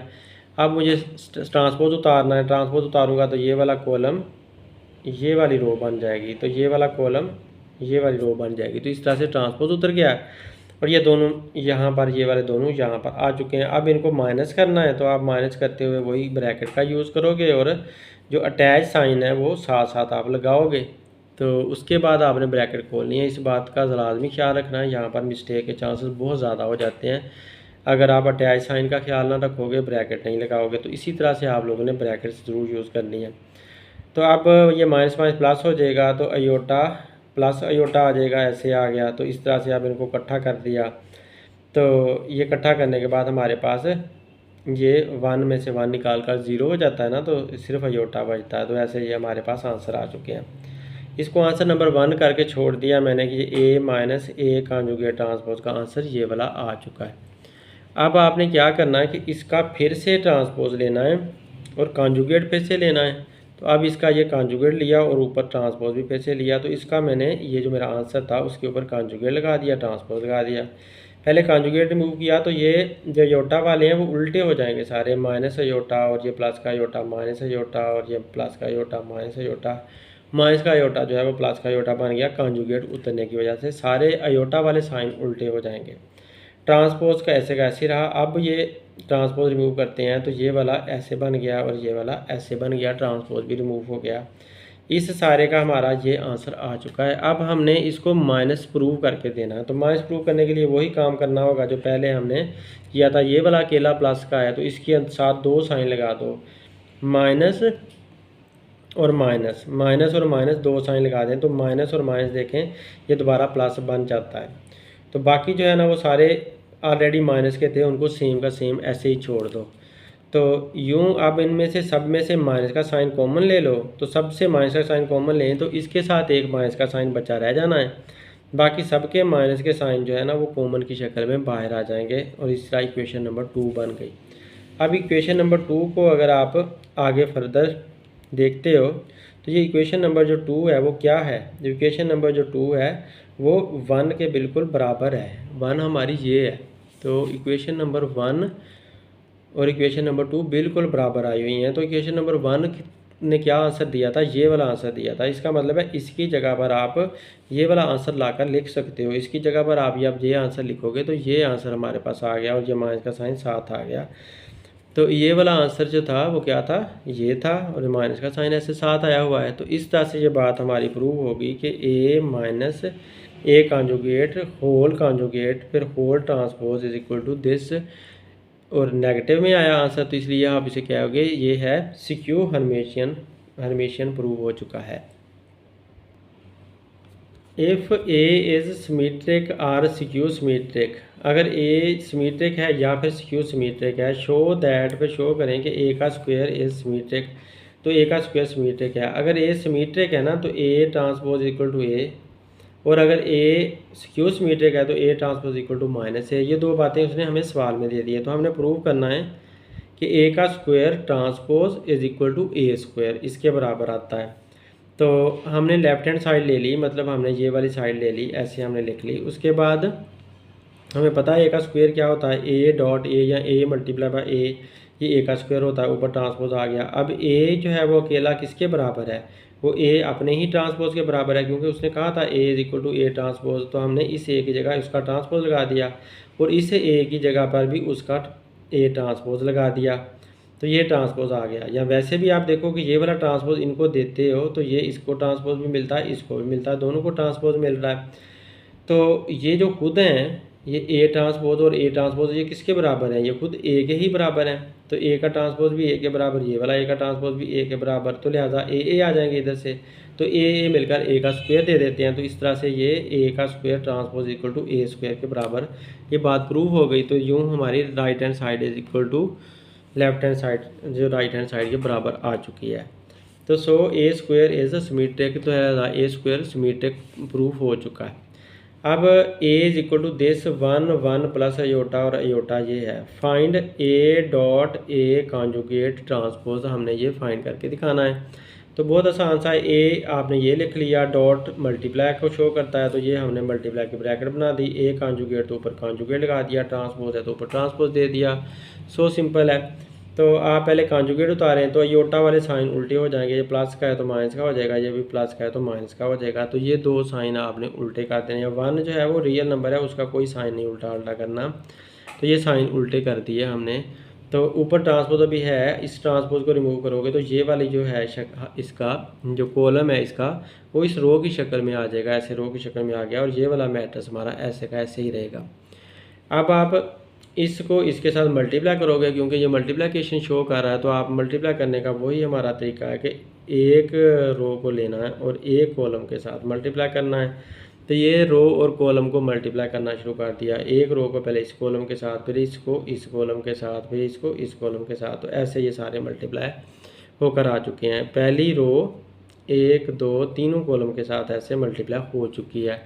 उसके बाद दूसरी रो ये वाली है हमारी, इतनी ये दूसरी रो है, इस कॉलम के साथ इस कॉलम के साथ इस कॉलम के साथ मल्टीप्लाई होकर ये इसने सारे आंसर दे दिए हैं। तो उसके बाद ये तीसरी रो है हमारी ये वाली, इस कॉलम के साथ इस कॉलम के साथ इस कॉलम के साथ मल्टीप्लाई होकर इसने ये सारे नीचे वाला थर्ड रो इसने हमारी यहाँ पर बना दिया। अब इन्हें मल्टीप्लाई करो, बहुत एहतियात से करो। मैंने ब्रैकेट यूज़ किए हैं, आप लोग भी ऐसे ही ब्रैकेट यूज़ करें। तो एहतियात से, ये छोटी सी मल्टीप्लिकेशन है, ये मल्टीप्लिकेशन करेंगे तो आपके पास ये हमारे पास आंसर आ जाएंगे। जहाँ पर भी अयोटा स्क्वायर है तो अयोटा स्क्वायर किसके बराबर होता है, -1 के। तो जहाँ पर भी आपका अयोटा स्क्वायर यहाँ पे आया हुआ है तो आपने ब्रैकेट के अंदर -1 उसकी वैल्यू पुट करनी है। ये तो सेम आया है तो यहाँ पर 1 का स्क्वायर 1 ही रहना है, लेकिन यहाँ पर ये अयोटा स्क्वायर है तो जहाँ पर भी अयोटा स्क्वायर है वो याद रखें अयोटा स्क्वायर बराबर होता है -1 के। तो अयोटा स्क्वायर की जगह -1 ब्रैकेट में पुट करोगे। इधर भी ये अयोटा -1 आया हुआ है तो ये अयोटा स्क्वायर है तो इसको भी मैंने ये ब्रैकेट के अंदर माइनस का साइन -1 लिखा हुआ है। तो अब ये माइनस माइनस प्लस हो जाएंगे, अयोटा +1 ये भी माइनस माइनस प्लस हो जाएंगे, 1 + 1। तो इस तरह से आपने ब्रैकेट ओपन करोगे और माइनस प्लस बन जाएंगे। अभी फ़िलहाल मैंने इसको जो ये वाला मेरा आंसर आया था ना इनको हल करने के बाद, तो ये वाला आंसर मैंने अभी सेम का सेम अगले पेज पे लिखा है। वहाँ पर जगह कम थी तो दोबारा यहाँ पर मैंने लिख लिया हुआ है। तो अब देखिए माइनस प्लस बन जाएगा और ये माइनस प्लस बन जाएगा अयोटा +1। तो इधर भी माइनस प्लस माइनस अयोटा ये +1 बचेगा तो माइनस अयोटा +1 आ गया। और ये वाला माइनस प्लस सॉरी ये माइनस का साइन है और मल्टीप्लाई बाय माइनस का साइन है तो माइनस +1 ये आ गया। तो ये हमारे आंसर आ चुके हैं। फाइनल आंसर ये हमारे बने हुए हैं, 1 और 1 प्लस करके 2 आ गया। तो ये हमारे फाइनल आंसर बने हुए हैं। तो ये A.A कॉन्जुगेट ट्रांसपोज का ये हमारा फाइनल आंसर आ चुका है। अब नेक्स्ट देखते हैं, find the inverse of following matrices, also find their inverses by using row and column operation. हमने इनके इन्वर्स फाइंड करने हैं तो और इसके अलावा हमने रो और कॉलम ऑपरेशन इस्तेमाल करके फिर से इन्वर्स फाइंड करने हैं। मतलब हमने 3 तरह से इन्वर्स फाइंड करना है। एक तो वही तरीका जो हम पिछली एक्सरसाइज में भी करके आए हैं इन्वर्स फाइंड करने वाला, 9 में भी आपने इन्वर्स फाइंड किया है, एक वही तरीका करना है। दूसरा तरीका एक रो ऑपरेशन होता है और एक कॉलम ऑपरेशन होता है, उसके साथ भी इन्वर्स फाइंड करने हैं। तो देखें हम करते हैं। ये पहला सवाल है हमारा, इसको आप फ़र्ज़ कर लो कि ये A के बराबर है, हमारा ये जो मैट्रिक्स है वो A के बराबर है, 3/3 हमारा मैट्रिक्स है। तो आपने जब इन्वर्स फाइंड करना होता है तो आप जानते हो कि A इन्वर्स अगर आपने फाइंड करना हो तो 1/A determinant into adjoint A होता है। ठीक है, तो 1/A determinant into adjoint A। इसमें जो एडजॉइंट A है वो एडजॉइंट A किसके बराबर होगा, वो इसके बराबर मैंने निकाला है AIJ ट्रांसपोज इनटू 3/3। ये जो एडजॉइंट होता है वो ये वाला एडजॉइंट A वो इसके बराबर आता है AIJ ट्रांसपोज 3/3। जबकि ये जो डिटर्मिनेंट होता है हमारा, सॉरी अभी ये भी देख लो कि ये जो है ये जो AIJ ट्रांसपोज 3/3 ये खुद किसके बराबर आता है। तो ट्रांसपोज के अलावा बाकी ये वाला जो अगर हिसाब लेते हो इतना हिस्सा तो इसके बराबर होता है A11 A12 A13 A21 A22 A23 और A31 32 33। तो ये हमने निकालना होता है, ये आप लोग निकालना जानते हो, ये डिटर्मिनेंट की शक्ल में निकाला जाता है। तो ये इसके बराबर आता है। फिर बाद में उसका ट्रांसपोज ले लेंगे तो ये वाला बन जाएगा। ट्रांसपोज लेने के बाद फिर हमारे पास एडजॉइंट आ जाएगा, एडजॉइंट की जो आंसर आएगा वो यहाँ पुट कर देंगे। अब रह गया ए डिटर्मिनेंट। तो ए डिटर्मिनेंट कैसे निकालते हैं, ए डिटर्मिनेंट का ये तरीका है, इस तरह से आप डिटर्मिनेंट निकाल सकते हो। जब आपने ये बनाया हुआ है ना तो उधर से आप आराम से ये वाला डिटर्मिनेंट आसानी से निकाल सकते हो। दूसरा डिटर्मिनेंट वाला वही बड़ा सारा तरीका है जिसके अंदर आप 2-3 पेजेस के अंदर सॉल्व करते हो, जो पीछे आप डिटर्मिनेंट लेते आए और ट्रिक लगा कर मैंने लेना सिखाया था। अब देखें यहाँ पर ये ए स्मॉलर ए का मतलब ये है कि ये वो वाली वैल्यू है जो ये वाली हमारी यहाँ पर ए की वैल्यूज़ गिवन है। ये वाली वैल्यूज़ स्मॉलर ए की वैल्यू है और ये कैपिटल ए की वैल्यूज़ ये वाली हैं। इनको आपस में आपने मल्टीप्लाई कर देना है तो हमारे पास ये आंसर आ जाना है ए डिटर्मिनेंट का। तो अब हम अपने सवाल की तरफ चलते हैं। ये मैंने फार्मूले समझा दिए हैं। अब सवाल की तरफ देखते हैं। तो ये हमारा सवाल है, उसके अंदर से हमने पहले ये जो A11 है, A11 A12 A13 ये सारा का सारा मालूम करना है। तो ये सारा का सारा मैं मालूम करने जा रहा हूँ। तो A11 कैसे मालूम करते हैं, आपको पता है कि ये -1 यहाँ पर आता है, ये 1 और 1 + 1 आ जाता है। तो उसके बाद आपने ये लेना होता है। तो आप क्योंकि ये 1 है तो पहला कॉलम भी छोड़ दिया, पहली रो भी छोड़ दी। तो पहला कॉलम और पहली रो को छोड़कर ये वाला हिस्सा इतना बचता है, तो ये वाला इतना हिस्सा हमने पिक करना होता है। तो ये इतना हिस्सा पिक किया हुआ यहाँ पे। तो उसमें से अब आपने ये इनका डिटर्मिनेंट क्योंकि निकालना है, ये पैरेलल लाइनें हैं डिटर्मिनेंट को जो कि शो करती हैं। तो इसको और इसको आपस में मल्टीप्लाई करना है। पहले आप तो -1 का -1 लिख दिया और 1 + 1 2 हो गए, और इधर से आपने इसको और इसको आपस में मल्टीप्लाई करना है। -2 × 2 -2 × 2 यानी कि पहला डायगोनल, फिर माइनस का साइन दरमियान में आता है, फिर दूसरा डायगोनल -2 × 0 या 0 × -2। ये पहले भी लिख सकते हो, इसको भी पहले लिख सकते हो, दरमियान में यह माइनस का साइन लिखना नहीं भूलिएगा। तो अब ये तो 0 हो जाएगा इतना हिस्सा, तो ये 2 1 2 2 4 -4 आ जाएगा। तो -1 का जो स्क्वायर है, जब -1 का आप स्क्वायर लोगे तो +1 में बदल जाता है। तो ये 2 2 4 -4 आया, -4 को 1 से मल्टीप्लाई किया तो -4 हमारा यहाँ से आंसर आ गया। अब जब आपने ये वाला निकालना है A1 2, तो यहाँ पर -1 ही रहना है, आपको पता है, ये बात भी समझाई हुई है पीछे। तो -1 आया और इधर से ये 1 और ये 2 आपने लिख लिए। ये 1 लिखा हुआ है, ये +2 लिखा हुआ है, ये ब्रैकेट के साथ मिल गया हुआ है। यहाँ पर ये 1 + 2 लिखा हुआ है। और अब आपने क्योंकि पहली रो को छोड़ना है और दूसरे कॉलम को छोड़ना है, पहली रो ये वाली है और दूसरा कॉलम ये वाला है, इनको छोड़ दें तो ये 0 और -2 बचता है, 0 -2 और ये 0 और 2 बचता है। तो ये हमारा इसके पास अंदर आ गया, इसका डिटर्मिनेंट आपने लिया। तो ये 0 और 2 मल्टीप्लाई होंगे तो ये 0 ही देंगे, और ये -2 और 0 मल्टीप्लाई होंगे तो ये भी 0 देंगे, और दरमियान में माइनस का साइन आएगा इसके। और ये जो -1 है, -1 और 1 और 2 3 बन गए। तो -1 की पावर जब 3 होगी तो -1 को 3 बार मल्टीप्लाई करना है। तो -1 ने 3 बार मल्टीप्लाई होकर -1 मल्टीप्लाई -1 मल्टीप्लाई -1, तो -1 ही आंसर इसने देना है। तो जब भी पावर ओड होती है तो ये माइनस ही रहता है, जब भी पावर ऊपर इवन होगी तो ये प्लस में बदल जाएगा। तो यूँ हमारे पास ये -1 को 0 से मल्टीप्लाई किया तो 0 हमारे पास यहाँ से आंसर आया A12 का। तो इस तरह से हम निकालते जाते हैं, सारे हमने आंसर ढूंढने हैं ये अभी। तो ये सारे हमारे तरीके हैं, ये वाले A13, फिर ये A13 का आंसर निकाला, ये आप लोग निकालना सारा जान चुके हो, पीछे मैंने सवाल ये काफ़ी सवाल ऐसे करवाए भी हुए हैं। तो उसी तरह से आप लोगों ने तफसील से ये निकाल लेने हैं। तो ये सारे मैंने आंसर निकाले, A13 का, A21 का, A22 का, 23 का, 31 का, सारे हमारे आंसर आ चुके हैं। तो ये निकालने के बाद A33 का हमने निकाल लिया उसी तरह से। ये सारे मेरे पास आंसर हैं, उन सारे आंसर्स को मैंने यहाँ पर पुट कर देना है। तो ये हमारे पास जो AIJ 3/3 है, 3/3 यहाँ पर लिखना था, 3/3 मैट्रिक्स है, उसके अंदर ये मेरा वो मैट्रिक्स था, इसके अंदर वो सारे मैंने आंसर पुट कर दिए जो मैंने निकाला। A11 का आंसर ये -4 निकाला, A12 का 0, ऐसे ये सारे इसके अंदर पुट होकर ये मेरा मैट्रिक्स बन गया। तो ये कैपिटल A वाला मैट्रिक्स ये वाला बन चुका है।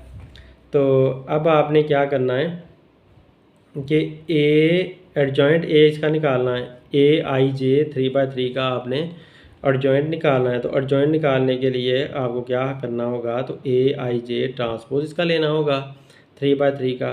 तो ये वाला जो मैट्रिक्स ये मेरा आया वो मैंने लिख लिया, ऊपर मैंने ट्रांसपोज शो कर दिया। तो ट्रांसपोज शो करके मैंने अब इसका जब ट्रांसपोज उतारा ये वाला तो ये चेंज हो गए। तो ये चेंज होने के बाद हमारे पास ये आंसर आ गया, इसका ट्रांसपोज लेने के बाद ये मेरे पास इसका आंसर आ गया, एडजॉइंट A आ गया। तो एडजॉइंट A यहाँ पर ट्रांसपोज लेना होता है इसका AIJ 3/3 मैट्रिक्स का। तो ये हमारे पास एडजॉइंट A आ गया। अब A मैट्रिक्स हमारे पास क्या था, वो ये वाला था मैट्रिक्स जिससे हमने ये सारा निकाला था, ये वाला मैट्रिक्स इससे निकाला था। तो ये स्मॉलर A वाला मैट्रिक्स है और ये कैपिटल A वाला मैट्रिक्स है। अब आपने ये वाला जो मैट्रिक्स A है स्मॉलर A वाला, और ये तो ट्रांसपोज लिया हुआ है ना, ट्रांसपोज से पहले वाला ये जो मैट्रिक्स है, इनसे आपने, इससे और इससे आपने डिटर्मिनेंट निकाल लेना है। तो डिटर्मिनेंट इनसे कैसे निकालते हैं ये मैं बता देता हूँ। ये स्मॉलर A है, इसको आपने इसके साथ मल्टीप्लाई कर देना है, फिर प्लस का साइन लगाकर इसको इसके साथ मल्टीप्लाई कर देना है, फिर प्लस का साइन लगाकर इसको इसके साथ मल्टीप्लाई कर देना है। मतलब ये कि ये स्मॉलर A11 है, ये कैपिटल A11 है, ये स्मॉलर A22 है, ये कैपिटल A22 है, ये स्मॉलर A33 है, और ये sorry smaller A12, smaller A11, smaller A capital A11, smaller A12 और कैपिटल A12, फिर स्मॉलर A13 और ये कैपिटल A13 बनेगा। तो इस तरह से ये बनते हैं। तो वही पर हमने फार्मूला बनाया था इसका डिटर्मिनेंट का, ये A11 फिर कैपिटल A11 फिर प्लस का साइन फिर कैपिटल स्मॉलर A12 फिर कैपिटल A12। तो ये मैंने यहाँ पर लिख दिए हुए हैं। तो ये वाला यहाँ पर 1 है मल्टीप्लाई बाय -4 आएगा, फिर प्लस का 2 मल्टीप्लाई बाय 0 आएगा। तो इस तरह से ये मैंने लिख लिए हुए हैं 1 मल्टीप्लाई बाय -4, फिर इधर से 2 A12 का 2 आया और A12 का 0 आया। तो ये हमने यहाँ पर लिख दिए। इस तरह से ये A13 का -3 आया ये वाला, और उधर से ऊपर वाले का A13 कैपिटल वाले का -4 आया। तो ये आपस में सारे जो है ना मल्टीप्लाई कर दिए। तो 3 4 12 आएगा, प्लस माइनस माइनस प्लस हो जाएगा, प्लस का 12 आया, ये 0 आया और -4 आया। 12 में से ये आपने ये 12 में से ये 4 निकाल दिया तो आंसर 8 आ गया। तो ए का जो डिटर्मिनेंट है हमारे पास 8 आ गया। अब जब डिटर्मिनेंट हमारे पास आ चुका है तो अब इन्वर्स लेना मुश्किल नहीं रह गया। तो इन्वर्स लेते हुए आपने एक फार्मूला दोबारा लगा देना है, A inverse is equal to A 1 over A determinant into adjoint A. तो 1 over A determinant adjoint A जो हमारा आया था ये 1 ओवर A डिटर्मिनेंट लिख दिया, ये 8 आया, एडजॉइंट ये वाला लिख दिया जो कैपिटल A11 और कैपिटल A12 का आया था वो हमारा वो यहाँ पर यूज़ हो गया। अब आप इनको सबको 8 पे डिवाइड करोगे तो ये सबके नीचे मैंने 8 लिख दिया।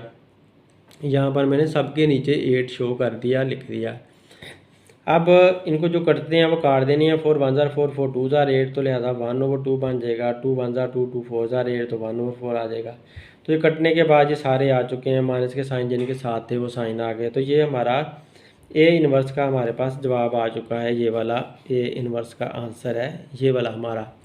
अब इस ए इन्वर्स के आंसर को हमने ए इन्वर्स फिर से फाइंड करना है, लेकिन हमने बाय रो ऑपरेशन फाइंड करना है। अब तो रो ऑपरेशन से इसको कैसे फाइंड किया जाता है? तो रो ऑपरेशन से फाइंड करने के लिए आपने वही ट्रिक लगाने हैं जो पहले आपको लगाने बता चुका हूँ। तो रो ऑपरेशन इतना मुश्किल नहीं है, लेकिन बस आपने एहतियात करनी है ट्रिक लगाने में, ट्रिक ध्यान से लगाने हैं तो ये हमारा हो जाएगा। तो ये ए मैट्रिक्स, ये वाला जो मैट्रिक्स था हमारा हमने सवाल के अंदर दिया हुआ था वो मैट्रिक्स हमने लिखा, और उसके साथ आपने एक ये पर्दा सा लगा लिया और साथ आपने ये वाला आइडेंटिटी मैट्रिक्स इसके साथ लिख दिया। जिस तरह का ये 3x3 वाला मैट्रिक्स था तो 3x3 वाला ही आपने आइडेंटिटी मैट्रिक्स ये लिख दिया।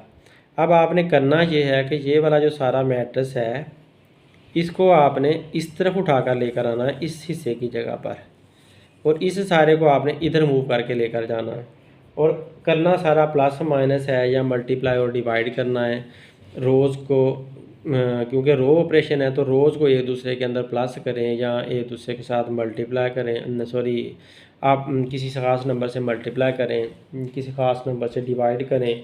तो इस तरह से करके आपने ये वाला जो सारा हिस्सा है उसको इधर ट्रांसफ़र करना है। तो और ये वाला जो आइडेंटिटी मैट्रिक्स है उसको इधर लाना है, इस वाली साइड पे लाना है। तो इस साइड पे लाकर आप जो है ना जो आपके पास आंसर आएगा वो ए इन्वर्स का ही आंसर होगा।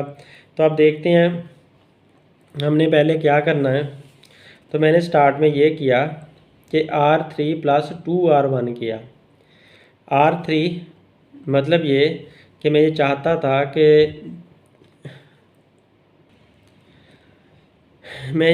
कि ये जो है ना मेरा 0 बन जाए, क्योंकि यहाँ पर तो मेरे पास 1 मौजूद है। तो ये वाला 1 जैसे यहाँ पर है, यहाँ पे या तो मेरे पास यहाँ पर मौजूद है, ये वाला 1 मैंने यहाँ पर लाना है, मुझे यहाँ पर 1 चाहिए, और फिर मुझे यहाँ पर भी 1 चाहिए, जैसे ये वाला 1 है तो ये मुझे चाहिए, ये मुझे 0 चाहिए, जो 0 पहले या ये भी 0 चाहिए, ये भी 0 चाहिए, जैसे कि ये सारी 0 हैं तीनों। तो मुझे भी ये और ये तीनों 0 चाहिए इसकी तरह। और इधर से मुझे फिर ये जो 2 है, जैसे ये 3 0 हैं तो ये सारे 0 चाहिए, ये ऑलरेडी 0 है, ये भी 2 0 बनाने हैं। अब मुझे ये वाला जो -2 है इसको 0 पहले बनाना है। पहले इस -2 को मुझे 1 नहीं बनाना, पहले ये 1 नहीं बनाया जा सकता, इसको पहले आप पकड़ोगे, इसको पहले आप 0 बनाओगे इसकी हेल्प से। तो इसको आपने ये वाली जो रो है आपने इसको स्टैंडर्ड के तौर पर ले लेना है, और इसकी हेल्प से आपने इस वाले को 0 बनाना है। इसकी मदद से इसको 0 बनाओगे, ये जो कुछ भी होते हैं आने दें, इनकी खैर है, लेकिन आपने इसको टारगेट पहले करना है। तो इसको आप -2 को 0 बनाओ। तो तो -2 जो है ना +2 से 0 बन सकता है। इस वजह से मैंने ऐसा किया कि R3 यानी कि ये जो -2 है ये R3 है, इसके अंदर प्लस किया 2R1। 2R1 का मतलब है कि इस 1 को जब मैं 2 से मल्टीप्लाई करूँ तो 2 आ जाएगा, तो माइनस का 2 और प्लस का 2 यहाँ पर 0 मुझे दे जाएगा। तो इस वजह से मैंने ये फार्मूला बना लिया R3 + 2R1, यानी कि इसको मैं 0 बनाने के लिए R3 करूँगा। R3 का मतलब ये है कि ये खुद प्लस इसमें करूँगा 2R1, यानी कि इसको 2 के साथ मल्टीप्लाई करके प्लस करूँगा तो ये 0 हो जाएगा। इसको सोच कर ये मैंने फार्मूला बनाया और फार्मूला को मैंने यहाँ पर नीचे लगा दिया।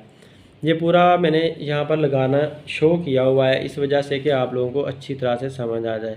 तो ये लगा मैं कैसे रहा हूँ, तो ये देखें, ये -2 मैंने ऐसे लिखा, ये वाला -2 भी समझो मैंने ये लिख लिया है, ये जो 2 है वो भी मैंने यहाँ लिख लिया है, ये 0 भी मैंने यहाँ पर ये 0 और 0 लिख लिए हैं, ये 1 भी मैंने लिख लिया।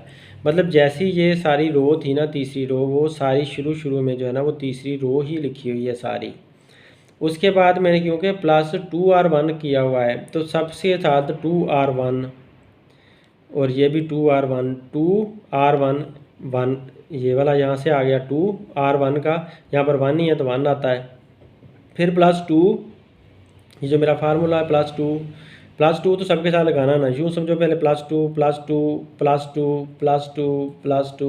सबके साथ लगा लिया, ये लगा लिया। अब आप ऐसा करो कि R1 हमने सबके साथ देनी है, तो ये यहाँ से 1 यहाँ पर आ जाएगा, यहाँ से ये 2 आ जाएगा और इधर से ये -3 आ जाएगा, इधर से ये वाला 1 आ जाएगा, ये 0 आ जाएगी और इधर से 0 आ जाएगी। तो इस तरह से रो 1 जो है ना वो भी सबके साथ मल्टीप्लाई कर दी। तो इस तरह से आप शायद तो ज़्यादा अच्छी तरह से समझ लेंगे। अब आपने इनको मल्टीप्लाई करना है या प्लस माइनस करना है, जो कुछ भी ब्रैकेट बता रही हैं वो आप लोगों ने करते जाना है। तो इधर से देखें -2 में से प्लस करें 2 1 2, तो ये तो 0 हो गया ना, तो इतना हिस्सा ये जो 0 है वो मैंने यहाँ पर ये शो कर दिया कि ये 0 आ गया। अब इधर से देखें 2 2 4, 4 में से माइनस का 2 निकाला तो आंसर 2 बचेगा, तो ये मैंने 2 यहाँ पर वो लिख दिया, इधर से जो आंसर आया था वो 2 लिख दिया।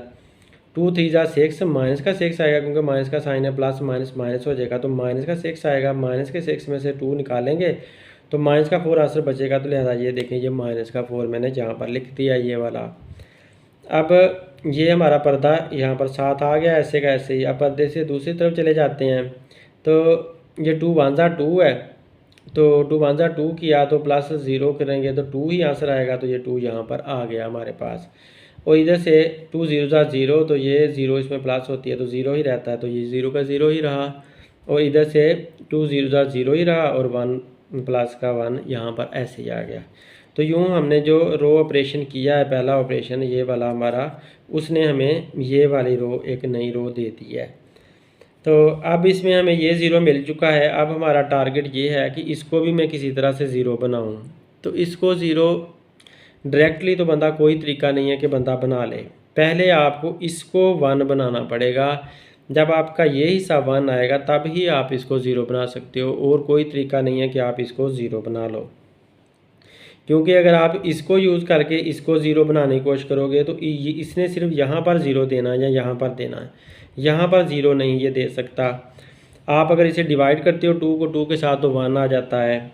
तो अगर आप इस -2 को इधर लाकर प्लस करते हो, ये -2 यहाँ पर ले आते हो आप किसी तरह से, ये वाली पूरी रो उठाकर आप इधर ले आओ, तो ये वाला -2 इसके +2 को इसको 0 तो बना देगा, लेकिन इसने क्योंकि इधर भी आ जाना है तो इधर आने की वजह से ये इसको रॉन्ग कर देगा, 0 को ख़त्म कर देगा। लिहाजा बस बेस्ट तरीका यही है कि आप इस -2 को पहले आप 1 बनाओ। तो -2 को 1 बनाने के लिए आपको क्या करना पड़ेगा, इस -2 को आप -2 के साथ ही डिवाइड कर दो तो ये प्लस में बदल जाएगा और 1 भी आ जाएगा। तो लिहाजा मैंने ऐसा ही किया है कि इस -2 को मैंने +1 बनाना था, इसलिए R2 है ना, ये रो 2 चल रही है, तो रो 2 को मैंने मल्टीप्लाई कर दिया -1/2 के साथ। जब -1/2 के साथ मैं मल्टीप्लाई करता हूँ तो 2 और 2 तो कैंसिल आउट हो जाएंगे, क्योंकि ये वाला 2, ये वाला माइनस का 2 यहाँ पर चला जाएगा, तो माइनस और माइनस प्लस हो जाएंगे और 2 और 2 कैंसिल हो जाएंगे। तो इस तरह से ये फिनिश होकर 1 बन जाएगा। तो यही कुछ मैंने किया इसके साथ। तो देखें मैंने ये वाली जो रो 2 है ना उसका ये फार्मूला पहले बनाया, फार्मूला बनाकर मैंने सबके ऊपर लगा दिया और ये फार्मूला यहाँ पर मैंने शो कर दिया कि ये वाला फार्मूला इसके साथ लग रहा है। अब क्या था कि -1 को R2 के साथ मल्टीप्लाई करना, -1/2 को R2 के साथ मल्टीप्लाई करना है। तो इस 0 के साथ भी -1/2 लिख दिया, इस -2 के साथ भी -1/2 लिख दिया, इस 0 के साथ भी। यूँ समझो कि इस रो के साथ यहाँ पर -1/2 मल्टीप्लाई बाय -1/2, यहाँ भी -1/2, यहाँ भी -1/2, यहाँ भी -1/2, सबके साथ -1/2 आ गया। तो -1/2 मल्टीप्लाई बाय 0, ये -1/2 मल्टीप्लाई बाय -2, -1/2 मल्टीप्लाई बाय 0, फिर पर्दे के बाद -1/2 multiply by 0, -1/2 multiply by 1, -1/2 multiply by 0। तो यूँ ये जो हमारी है थी 0 -2 0 0 1 0, तो ये वाली वही 0 -2 0 0 1 0, ये वही वाली हमारी रो आई हुई है, साथ उनके -1/2 लगा हुआ है। तो अब इसे ये तो सारा ज़ीरो हो जाएगा ना, ये इतना हिस्सा तो ज़ीरो जब -1/2 से मल्टीप्लाई होगी तो ज़ीरो दे देगी, जबकि यहाँ से 2 और 2 कैंसिल हो गया, माइनस माइनस प्लस हो गया, तो 1 आंसर यहाँ से हमें मिल जाएगा। इधर से ये भी हिस्सा ज़ीरो हो गया, ये भी हिस्सा ज़ीरो हो गया, ये 1/2 -1/2 ही बनेगा, ये ज़ीरो हो जाएगा। तो ये मैंने अगले दूसरी तरफ ये वाले आंसर लिख देने हैं। यहाँ पर मैं 0 लिखूँगा, यहाँ पर 1 लिखूँगा, यहाँ पर 0 लिखूँगा, यहाँ भी 0, यहाँ पर -1/2 लिखूँगा, यहाँ पर भी 0 लिखूँगा। बाकी सारी जो वैल्यूज़ जैसी आ रही हैं वो सेम की सेम वैल्यू अगले पेज पर लिखने लगा हूँ। तो देखिए ऐसा मैंने किया हुआ है, यहाँ पर ये लिख लिया हुआ है। अब आपने जब ये 1 बन चुका है तो अब आप इस 2 को 0 बना सकते हो, ये बहुत आसानी से 0 बन सकता है। तो इसको 0 बनाने के लिए आप क्या करोगे कि ये जो इस 2 को 0 बनाने के लिए आप क्या करोगे कि अगर आप R2, ये वाली हमारी R2 है ना, R2 का ये 1 2 के साथ मल्टीप्लाई करो और फिर इसमें से माइनस कर दो उसको, तो ये फिनिश हो सकता है। तो देखें R3 - 2R2, 2R2 2 1 के साथ जब मल्टीप्लाई होगा 2 आएगा, तो इसमें से माइनस हो जाएगा, तो ये 0 बन जाएगा।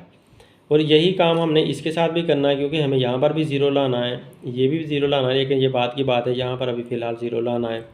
तो लिहाजा R1, ये R1 रो 1 है ना, ये सारी R1 - 2R2 यहाँ पर भी करना पड़ेगा। तो R3 के साथ भी -2R2 करना होगा, R1 के साथ भी -2R2 करना होगा, क्योंकि ये भी 2 फिनिश करना है, ये भी 2 फिनिश करना है। तो यही कुछ मैंने सारा कर दिया हुआ है। तो R1 का मतलब है ये हमने सेम लिखना है, -2 R2। तो हम पहला ऐसा करते हैं कि 1 - 2 लिखते चले जाते हैं, 2 - 2, फिर -3, फिर -2, फिर 0, फिर -2, पर्दे के दूसरी तरफ जाकर 1 - 2, फिर 0 -2, फिर 0 -2। इस तरह से मैंने ये फार्मूला जो है ना इसके ऊपर सब के ऊपर लगा दिया। और साथ ये R2 का जो है ना ये 1 है, तो यहाँ पर जो पहली दफ़ा R2 का 0 है 0 आएगा, फिर जहाँ दूसरी बार 1 है तो 1 आएगा, फिर ये 0 है तो यहाँ 0 आएगा, फिर पर्दे के बाद ये 0 है तो यहाँ पर 0 आ जाएगा, फिर यहाँ -1/2 है तो -1/2 आएगा। मतलब ये है कि ये R1 - 2R2 ये फार्मूला इसके ऊपर ये मैंने सारा फिट किया हुआ है, लगा दिया हुआ है। सारी वैल्यूज़ मैंने इसके अंदर पुट कर दी हैं ताकि आप लोगों को अच्छी तरह से समझ आए, आप लोगों को खुद से खपना नहीं पड़े। तो दरमियान में ये जो R2 है वो सेम की सेम ही रहेगी, ज़ाहिर है ये स्टैंडर्ड के तौर पर ली हुई थी, तो ये तो सेम की सेम ही रहेगी, ये सेम की सेम मैंने ऐसी लिखती हुई है। और यही काम मैंने R3 के साथ भी किया कि R3 - 2R2, R3 जो है ना पहले 0 2 -4 2 0 1, ये पहले आप ऐसे चाहे लिख लिया करें, और उसके बाद इनके साथ -2 जो फार्मूले का जो -2 है ना, -2 -2 -2 -2 -2, ये सारा साथ लिख लिया करें। फिर इसकी क्योंकि इसके मल्टीप्लाई करना तो ये लिख लिया, इसको यहाँ पर लिख लिया, इसको यहाँ पर लिख लिया, इसको यहाँ पे, इसको यहाँ पे, ये ऊपर वाली रो जो थी ना R2 वो लाकर मल्टीप्लाई कर दी सबके साथ। तो अब आप आंसर देखो कि ये तो 0 हो जाएगा ना, तो ये 1 का 1 ही रहेगा हमारे पास, तो 2 0 ज़ा 0 और 1 का 1 ही रहना है। इधर से 2 1 ज़ा 2, प्लस का 2 और माइनस का 2, आंसर 0 आना, यही हम चाहते थे कि यहाँ पर 0 आ जाए। तो इधर से -3 और -3 का -3 रहना, क्योंकि ये 2 0 ज़ा 0 हो जाना है, तो -3 आ गया। इधर से यहाँ पर भी देख लो, ये वाला हमारे पास जो ज़ीरो है तो ज़ीरो ही रहेगा, -2 को 0 से मल्टीप्लाई किया 0 ही आया, और ये 0 का 0 आया। ये 2 1 2, 2 में से 2 निकाला तो आंसर 0 हो गया। ये हमारे पास आ गया। इधर से -4 और 2 0 आया, तो लिहाजा -4 ही हमारे पास आंसर मिलेगा। तो ये इस तरह से आप इनको हल करके, मेरा ख्याल में आप लोग खुद भी सारे आंसर यहाँ पर लिख सकते हैं। ये मैंने सारे आंसर इनको हल करके यहाँ पर पुट कर दिए हैं। अब यहाँ पर देखें कि 1 1 आया हुआ है, ये 0 0 भी आ गया, ये भी आ गया, इधर भी सारा कुछ हमारा पूरा हो गया। एक -4 बचा हुआ है, इसको हमने 1 बनाना है, -4 को किसी तरह, और इसको जो है ना 3 को 0 बनाना है। तो पहले आपको -4 को 1 बनाना पड़ेगा, और उसकी हेल्प से आप इसको 0 बना सकते हो। आप पहले इसको 0 नहीं बना सकते, क्योंकि इसको -3 को 0 बनाने के लिए आपको +3 चाहिए। +3 जब आप करोगे, कहीं से भी लोगे, तो उसने किसी और को ज़्यादा कर देना है। तो इसलिए आप -4 जो है उसको पहले 1 बनाओगे। तो -4 को 1 कैसे बना सकते हैं कि अगर हम इसे -4 को -4 के साथ ही डिवाइड कर दें, यानी कि -4 को मल्टीप्लाई करें -1/4 के साथ। तो लिहाजा ये मैंने लिख दिया -1/4 R3, क्योंकि ये R3 थी ना, तो -1/4 R3 ये फार्मूला इसके लिए बना दिया। और अब इसको फिट कर देते हैं, तो -1/4 R3 के साथ -1/4 हर जगह लगा दिया, सबके साथ लगा दिया। जो भी हमारी R3 थी ये सारी, उसके साथ -1/4 मल्टीप्लाई कर दिया हर जगह पर। अब कैंसिल आउट हो जाएंगे, तो ये कैंसिल आउट होकर ये एक टारगेट था हमारा, तो माइनस माइनस प्लस हुआ, 4 4 के साथ कट गया, तो आंसर 1 आ गया। तो इधर देखिए हमारा 1 आंसर आ गया। बाकी सारे जो थे ना, वो भी जो चेंज होने थे वो चेंज हो जाएंगे, और यहाँ पर हमें जो 1 चाहिए था वो हमें 1 ये वाला मिल चुका है। तो ये वाला 1 हमें यहाँ पर मिल चुका है। तो आप देखें ये हमारे लाइन में 1 1 आ गए हैं, इधर 0 0 आ गए हैं, इधर बस ये -3 रह गया। इसको हम फिनिश करेंगे। पहले ये आप देख लें कि ये 1/4 दे देगा, और इधर भी 1/4 आ जाएगा, ये 2 कट जाएगा, तो 1 माइनस का 1/2 आ जाएगा। तो ये इस तरह से हमारे पास आंसर आ चुके हैं। ये आप हल करके आंसर यहाँ पर लिख लोगे। तो वैल्यू पुट की हुई है, सिर्फ हल करना है, वो आप लोग खुद कर भी सकते हो। अब इसको -3 को रिमूव करना, तो आएगा +3 चाहिए। सिंपल सा काम है, +3 आप इसके साथ कर दोगे। तो +3 आप कैसे करोगे कि आप इसकी हेल्प से, R3 की हेल्प से, क्योंकि R3 में यहाँ पर 1 है, तो उसने इसको +3 दे देना है। तो लिहाजा R3 को आप क्या करो, R1 + 3R3 कर दो, R1 + 3R3। तो ये मैंने R1 + 3R3 किया हुआ है, R1 + 3R3, R1 + 3R3। तो इधर से आप इसकी वैल्यू पुट करते जा रहे हो यहाँ पर, और इधर से R1 के साथ जो R1 की 1 थी, -3 1 1 0, वो सारी मैंने लिखी हुई है, और उसके साथ +3R3 सबके साथ कर दिया हुआ है, +3R3। तो ये +3R3 करने की बिना पर हमें ये तो 1 का 1 वैसे ही मिल जाना है, इधर से ये 0 हो जाना है। ये भी देखिए अब -3 और +3, आंसर ये 0 हो गया। तो ये हमारे पास आंसर 0 हो जाएंगे। और नीचे वाला जो है वो दोनों रोज़ वो सेम की सेम लिख देनी है, बस इसके ऊपर ऑपरेशन लगाया था, तो इसके साथ मैंने फार्मूला फिट कर दिया। अब देखें यहाँ 1 बचा है, यहाँ 0 बची है, यहाँ 0 बची है, और ये जो है ना 1 + 3 1 ज़ा 3 आएगा, तो प्लस माइनस माइनस हो जाएगा, तो 1 + 3/2 बनेगा। सॉरी प्लस नहीं, माइनस, प्लस माइनस माइनस, 1 - 3/2 बन जाएगा। ये 1 - 3/2 ये बनेगा 1 माइनस, क्योंकि प्लस माइनस माइनस हुआ, 3 1 ज़ा 3, तो 3/4, 1 - 3/4 बन जाएगा। जबकि ये क्या बनेगा 3/4, सिर्फ क्योंकि माइनस प्लस माइनस माइनस -3/4 ये बन जाएगा -3/4। तो ये जो आंसर हमारे आए हैं वो आंसर जो है ना हमने ये सोल्व कर लेने हैं। तो इनका सोल्व करके जो आंसर आएगा वो इन जगहों पर पुट कर देना है। तो 1 - 3/2, 1 - 3/4 और प्लस सॉरी -3/4, ये तो -3/4 ही लिख देंगे। ये दोनों सोल्व करने पड़ने हैं, तो इन दोनों को मैं सोल्व करके दिखा देता हूँ आपको नेक्स्ट पेज पे। तो ये देखें 1 - 3/2 ये वाला, तो 1 को पहले आप 1/1 बना लो, -3/2 आप ऐसे ही लिख लो, क्योंकि दोनों फ्रैक्शन बन गई हैं, तो माइनस के साइन से सेपरेट हो रही हैं, एलसीएम लेकर हल करना होगा। 1 और 2 का एलसीएम लेंगे तो 2 आएगा। इस 2 को अंदर आके इस 1 पे डिवाइड करोगे तो आंसर 2 ही आएगा। 2 को 1 से मल्टीप्लाई किया तो 2 ही आ गया। तो इधर से जब आप 2 को अंदर आके इस 2 पे डिवाइड करोगे तो आंसर 1 आएगा। 1 को 3 से मल्टीप्लाई करेंगे तो 3 आएगा। तो -3 में से जब 2 निकालते हैं तो आंसर 1/2 आ जाता है, 1 आता है। और माइनस वाला क्योंकि बड़ा है तो इसलिए माइनस का साइन भी आ गया। तो -1/2 आंसर आ गया यहाँ से। तो ये -1/2 जो हमारे पास आंसर आया, पहले तो ये मैंने वही ना रकमें लिख ली हुई हैं।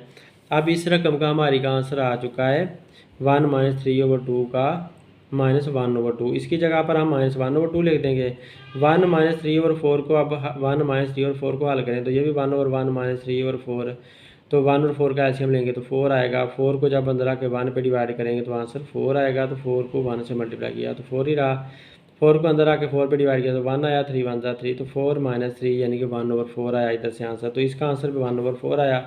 ये पहले ही हमने शॉर्ट ही है। तो अब ये आंसर जो आया ना वो वाले आंसर मैंने यहाँ पर देखें पुट कर दिए हैं -1/2 1/4 -3/4। अब देखें ये हमारा जो ना सारा जो आइडेंटिटी मैट्रिक्स था 3/3 वाला वो इधर आया हुआ है, इस तरफ आ गया। और ये सारी वैल्यूज़ दूसरी तरफ चली गई हैं। अब ये जो दूसरी तरफ वैल्यूज़ गई हैं ये वही हैं सारे जो डिटर्मिनेंट था हमारे, सॉरी डिटर्मिनेंट नहीं, क्या था, इन्वर्स था हमारे मैट्रिक्स का। तो लिहाजा ए इन्वर्स जो है ना वो इसके बराबर आ चुका है। ये सारी वैल्यूज़ उठाकर आपने यहाँ पर इकट्ठी शो कर दी और ए इन्वर्स आ गया। तो इस तरह से आप रो ऑपरेशन के ज़रिए से ए इन्वर्स फाइंड कर सकते हैं। अब आप कॉलम ऑपरेशन के ज़रिए से ए इन्वर्स फाइंड करो। तो कॉलम ऑपरेशन के ज़रिए से ए इन्वर्स कैसे फाइंड करते हैं, तो हम कॉलम ऑपरेशन लगाते हैं। कॉलम ऑपरेशन में बस आपने क्या करना है, कॉलम की जगह पर आपने उसको लिखना है और हमेशा कॉलम के साथ ही ऑपरेट करना है। तो अब देखें कि A inverse by column operation करने लगे हैं।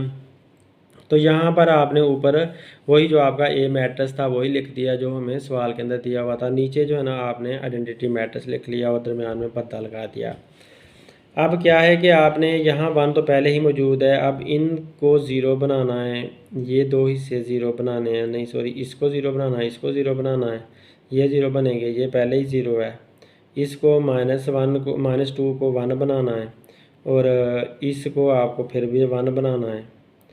ठीक है, तो इस तरह से आप ये चलना है। ये भी ज़ीरो है तो इसको भी ज़ीरो बनाना था, इसको भी ज़ीरो बनाना है। तो ये हमने सारा कुछ करना है, मतलब जो ये सारा कुछ है वो सारा कुछ इसको बना देना है और ये सारा जो है ना फिर इधर से मूव करके यहाँ पर आ जाएगा।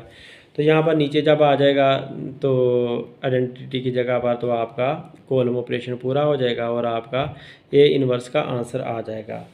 तो अब देखें, पहले मैं इसको फिनिश करता हूँ। ये 1 मेरे पास दिया हुआ है, इस 2 को भी फिनिश कर लो, इस -3 को भी फिनिश करो। 2 को +2 को -2 से फिनिश कर सकते हैं। तो C2 ये कॉलम 2 है तो C2 -2C1 करेंगे तो ये 2 0 बन जाएगा। और C3 क्योंकि इसको फिनिश करना है तो C3 + 3 1 क्योंकि माइनस वाला है ना तो प्लस का 3C1 इसके ज़रिए से, प्लस वाले के ज़रिए से और 3C1 के ज़रिए से ये फिनिश हो जाता है। तो अब हमने कॉलम के ऊपर ऑपरेशन लगा देना है। इसके ऊपर ये वाला फार्मूला फिट कर देना है ऐसे, इसके ऊपर ये फार्मूला फिट कर दिया और इस कॉलम के ऊपर ये वाला फार्मूला फिट कर देना। तो ये फार्मूला फिट कर दिया। अब यहाँ पर मैंने फार्मूले फिट कर दिए हुए हैं, ये एग्जैक्टली फार्मूले दोनों फिट कर दिए हुए हैं। तो फिट करते हुए ये तो ऐसा कैसे ही रहना है ना। तो इधर से ये कॉलम 2 मेरा ये वाला सारा आया हुआ है सेम का सेम। तो ये -2 -2 -2 भी सबके साथ आया हुआ है। और ये जो कॉलम 2 है, सॉरी जो मैंने ये वाला लगाया था ना कॉलम 1 को, C1 को मैंने स्टैंडर्ड के तौर पर लिया हुआ था, वो सारा साथ आया हुआ है। तो इधर से फिर ये कॉलम 3 जो मेरा ऊपर से आ रहा था, ये कॉलम 3 आया हुआ है, फिर प्लस का साइन ये फार्मूले का आया हुआ है, ये 3 आया हुआ है। और फिर ये इधर से ये वाला जो है वही यही वाला उठकर यहाँ पर आता है, क्योंकि यहाँ पर भी वही आएगा, ये वाला ही यहाँ पर आएगा, फिर यही वाला इधर जाएगा। तो इस तरह से मैंने C1 यहाँ पर लगा दिया हुआ। तो ये फार्मूला एग्जैक्टली फिट कर लिए हुए हैं। आप देखो 1 का 1 ही रहेगा, 2 -2 0 हो जाएगा, 3 -3 भी माइनस का 3 प्लस का 3 0 हो जाएगा। तो ये मेरे पास आंसर 0 0 आ गए हुए हैं इधर से। बस यही मुझे चाहिए थे, बाकी जो मर्ज़ी आते फिर रहे हैं वो आने दें आप, उससे कोई फ़र्क नहीं पड़ता हमें। तो ये तो ऐसे कैसे ही रहने हैं। तो ये -2 और ये 0 आया, -2 ही रहा, ये 3 0 और 0 0 ही रहा, मिल गया हमें। -2 ये वाला जो है ना 2 2 4 होएगा, माइनस प्लस होगा, +4 और -2 करेंगे तो प्लस का 2 आंसर आ जाएगा। इसी तरह से 2 3 6 -6 आया और +2 तो माइनस के 6 में से +2 निकाला तो माइनस का 4। तो ये आप सारा कुछ कर सकते हो, ये सारा आप लोगों को निकालना आता है। आप लोगों ने खुद अपना निकाल लेना है। तो आप लोगों को ये इस तरह से ब्रैकेट यूज़ करके आप लोग निकालोगे तो ये आपके पास मैट्रिक्स ये वाला आपको मिल जाएगा कॉलम ऑपरेशन का। अब इसको आगे आगे लेकर चलते हैं, लेकिन पहले सोच लेते हैं इसे करना क्या है। कि ये 2 0 हैं वो तो आई हुई हैं। अब ये -2 यहाँ पर आया हुआ है। -2 को आप फिनिश करना चाहते हो, यहाँ पर 1 बनाना चाहते हो, तो -2 1 कैसे बन सकता है कि -2 को अगर -2 से ही डिवाइड कर दो तो आंसर 1 आ जाएगा। यानी कि -2 डिवाइड मल्टीप्लाई बाय -1/2 कर देते हैं। तो इसको -1/2 से मल्टीप्लाई कर देंगे तो ये हमारे पास 1 बन जाएगा। बाद में आप इसको और इसको 0 बनाने की कोशिश करोगे और इसको भी बाद में 1 बनाने की कोशिश करोगे। देखें अब मैंने इस -2 को ख़त्म करना था, तो इसलिए -1/2 को कॉलम 2 के साथ C2 के साथ इस कॉलम के साथ मल्टीप्लाई कर दिया। तो सबके साथ ही मल्टीप्लाई करना पड़ेगा, तो सबके साथ मैंने मल्टीप्लाई की शक्ल में -1/2 लिख दिया और साथ कॉलम 2 लिख दिया। ये कॉलम भी ऐसे ही रहेगा, ये वाला भी ऐसे ही रहेगा। मल्टीप्लाई होने के बाद ये मेरे पास -1 यहाँ पर आ चुका है। तो सॉरी, ये 1 यहाँ पर आ चुका है। तो ये -1 तो मल्टीप्लाई होने के बाद और इधर वाला तो जो था ना ये वाला वही वाला आया। तो यहाँ पर 1 मुझे लाना था, वो मैं ले आया हूँ। अब ये -2 को ख़त्म करना है, -1 -4 को। तो -4 में की जगह पर मुझे 1 चाहिए, -4 की जगह 1 चाहिए। तो -4 को अगर मैं डिवाइड कर दूँ -4 के साथ तो 1 आ जाता है। यानी कि -1/4 के साथ मुझे इसको मल्टीप्लाई करना होगा। तो -1/4 के साथ मैं मल्टीप्लाई करता हूँ तो इस ताकि ये वाला जो है ना 1 बन जाए। तो इससे लिहाजा मैंने इस कॉलम 3 को -1/4 के साथ मल्टीप्लाई करना है। तो लिहाजा ये देखिए मैंने -1/4 के साथ इस कॉलम को मल्टीप्लाई कर दिया हुआ सारे को। ये नीचे मैंने फार्मूला इसका लिखा हुआ है -1/4 मल्टीप्लाई बाय C3। तो ये C3 आया, इसके साथ -1/4 मल्टीप्लाई हुआ। टारगेट इसको रिमूव करना था, 4 1 ज़ार 4 -+ तो 1 मुझे यहाँ पर मिल गया। बाकी जो भी थे ये वाले तो सेम के सेम रहे ना, ये सारे सेम के सेम रहे। इधर से इनके अंदर कुछ चेंजेस आई हैं तो खैर आती रहे, हमें इससे क्या, हमने जो टारगेट था वो अचीव कर लिया। तो अब ये जब 1 आ चुका है तो इसकी वजह से ये -1 को भी 0 कर सकते हो, -2 को भी 0 कर सकते हो। इकट्ठा एक ही साथ ऑपरेशन लगाओ, इसको प्लस करोगे इसके साथ तो ये फिनिश हो जाएगा, और इसके साथ 2 मल्टीप्लाई करके इसको प्लस कर दो इसके साथ तो ये भी फिनिश हो जाएगा -2। तो लिहाजा ऐसा ही करते हैं, हम फार्मूला बनाते हैं कि ये कॉलम 3 है ना, 3 माइनस ये तो कॉलम 1 है, कॉलम C1 प्लस C1 क्योंकि ये माइनस वाला है ना, तो इसलिए C1 प्लस 2C3 आ जाएगा इसका। तो C1 प्लस 2C3 इसका हमने फार्मूला बना लिया, और C2 प्लस C3 इस को रिमूव करने के लिए, इस -1 को रिमूव करने के लिए हमने C2 प्लस C3 हमने फार्मूला बना लिया। तो ये हमारे फार्मूले बन गए। ये फार्मूले जब हमने फिट किए इन 2 कॉलम्स के साथ, एक इसके साथ और एक इसके साथ, तो जो हमारा टारगेट था वो हमें मिल चुका है। ये फार्मूले हमने सेम के सेम फिट करने हैं या आप लोगों को फिट करने आ जाते हैं। ये सारा का सारा कॉलम आ जाता है, ये फार्मूले का 2 2 आ जाता है। यहाँ पर सारा ये जो C3 हमने स्टैंडर्ड के तौर पे लिया हुआ था वो सारा C3 आएगा। यहाँ पर भी ये C3 स्टैंडर्ड वाला आ जाएगा, ये वाला, और ये जो कॉलम 2 है वही आया हुआ। तो अब इनको हल करने के बाद आपको देखो यहाँ पर 0 0 मिल चुकी है। अब देखो यहाँ पर ये 1 1 1 मिला हुआ है, इधर से भी 0 0 मिल गई, ये भी 0 0। तो इसका मतलब है ये नीचे वाला हमारा आंसर ही होना चाहिए। तो ये नीचे वाला हमारा आंसर ही है। बाकी जो इसके ऊपर कैलकुलेशन करने वाली हैं, यहाँ पर कैलकुलेशन करनी पड़ रही है। यहाँ पर ये वही कैलकुलेशन है जो आप रो मैट्रिक्स में, रो ऑपरेशन में करके आए हो, ये वही कैलकुलेशन है। तो ये वही कैलकुलेशन मैंने यहाँ पर दोबारा भी कर दी हुई हैं, वही वाली कैलकुलेशन। तो ये 1 -2 2 इसके साथ काट जाएगा ना, 2 2 ज़ार 4, तो -3/2 आ जाएगा। 1 -3/2, तो ये 1 -3/2 ये बना हुआ है। तो इसको मैंने ये हल करके निकाला हुआ है। आप यहाँ से एक नज़र देख लें तो आप लोगों को -1/2 ऐसे निकालना आ जाना है। इधर से माइनस प्लस माइनस और 3/4, 1 -3/4, तो ये 1 -3/4 को ये हल किया हुआ है। तो ये भी आप लोगों को हल करना पहले मैं बता चुका हूँ। तो ये 1/4 कैसे आ जाता है, तो ये 1/4 आया और ये यहाँ पर लगा दिया। तो ये कैलकुलेशन जो छोटी छोटी सी हैं ये आप लोगों को आप करनी आ जाएंगी इंशाल्लाह। तो ये आप लोगों ने यहाँ से देकर कैलकुलेशन कर लेनी है। तो यूँ हमारा ये आंसर आ चुका है। अब ऊपर वाला फिनिश कर दो, नीचे वाला जो है आपका सी इन्वर्स आ चुका है। तो ये हमारा आंसर आया हुआ है। सॉरी, ये column C for column operation है, कॉलम ऑपरेशन हमारा ये लग चुका है। तो अब हमारा ए इन्वर्स का आंसर आ चुका है।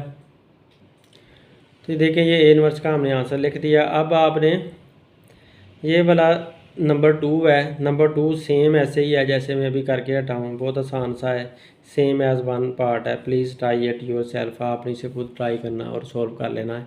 तो ये सारा कुछ आपको करना होगा। पहले आपको ए का इन्वर्स निकालना होगा, फिर आपको रो ऑपरेशन करना होगा, फिर आपको कॉलम ऑपरेशन करना होगा, और इस तरह से आपको तीनों तरह से ए इन्वर्स का आंसर ढूंढना होगा।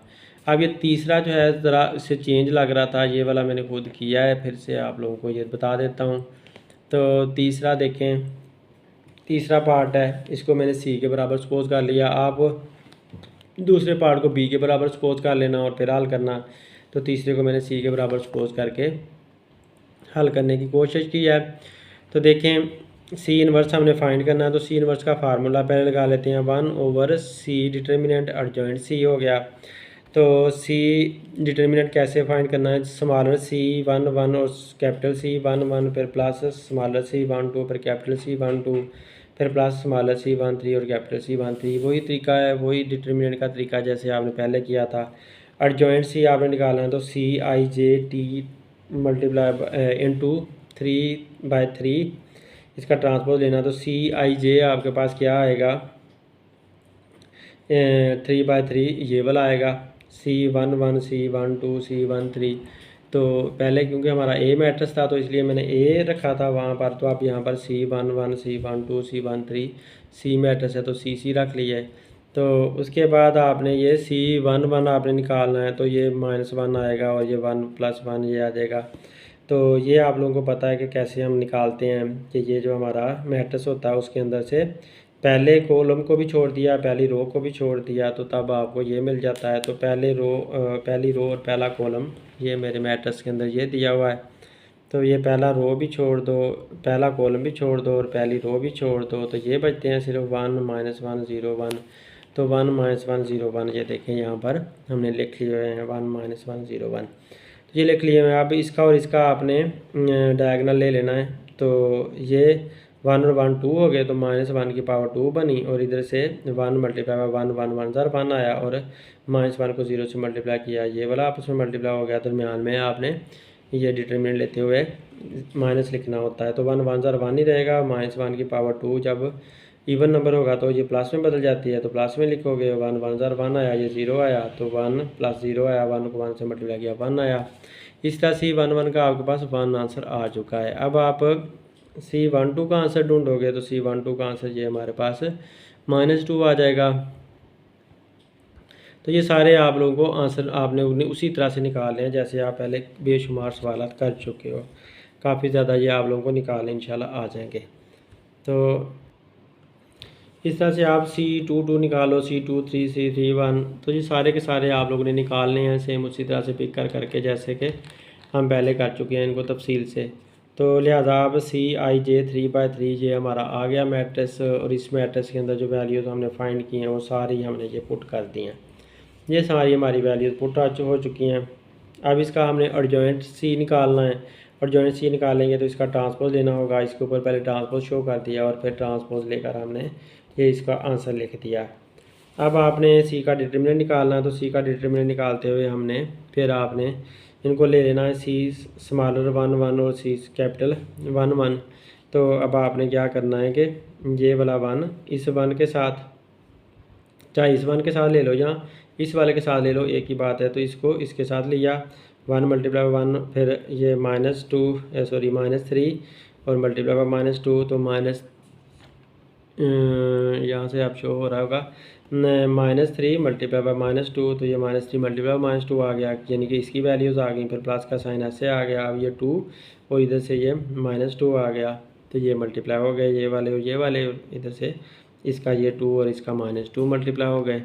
तो अब 2 2 ज़र 4 हो जाएगा, माइनस का 4 आएगा ये वाला, और ये 3 3 ज़र 6 आएगा, माइनस का 6 आ जाए, माइनस प्लस हो गया, प्लस का 6 1 1 ज़र 1, इनको प्लस किया 7 7 में 4 निकाला, तो यहाँ से 3 आ गया। तो ये सी डिटर्मिनेंट का आंसर 3 आ चुका है। अब सी इनवर्स फाइंड करना है, तो सी इनवर्स का फार्मूला लगाया अर्जॉइंट 1/c डिटर्मिनेंट अर्जॉइंट सी।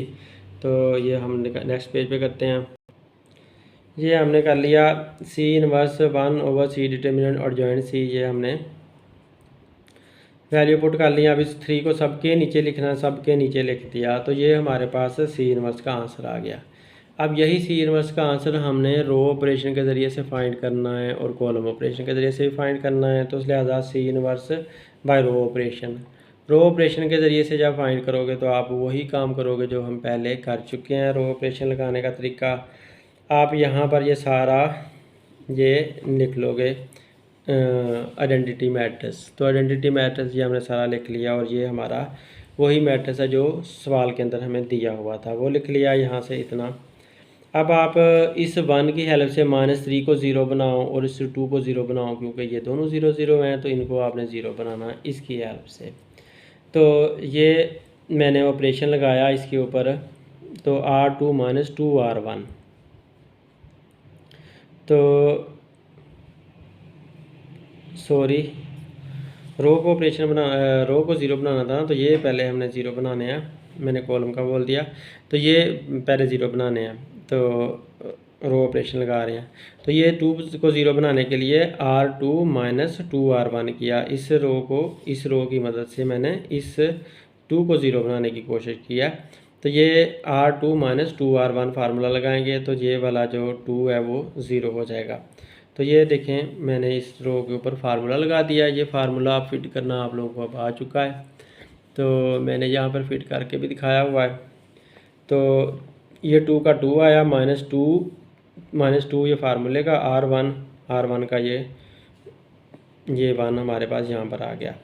तो ये 1 मेरे पास ये आया, -2 फार्मूले का आया और R1 का -3 यहाँ पे आ गया। इस तरह से ये सारा हमने रो सारी की सारी पूरी कर दी हुई है।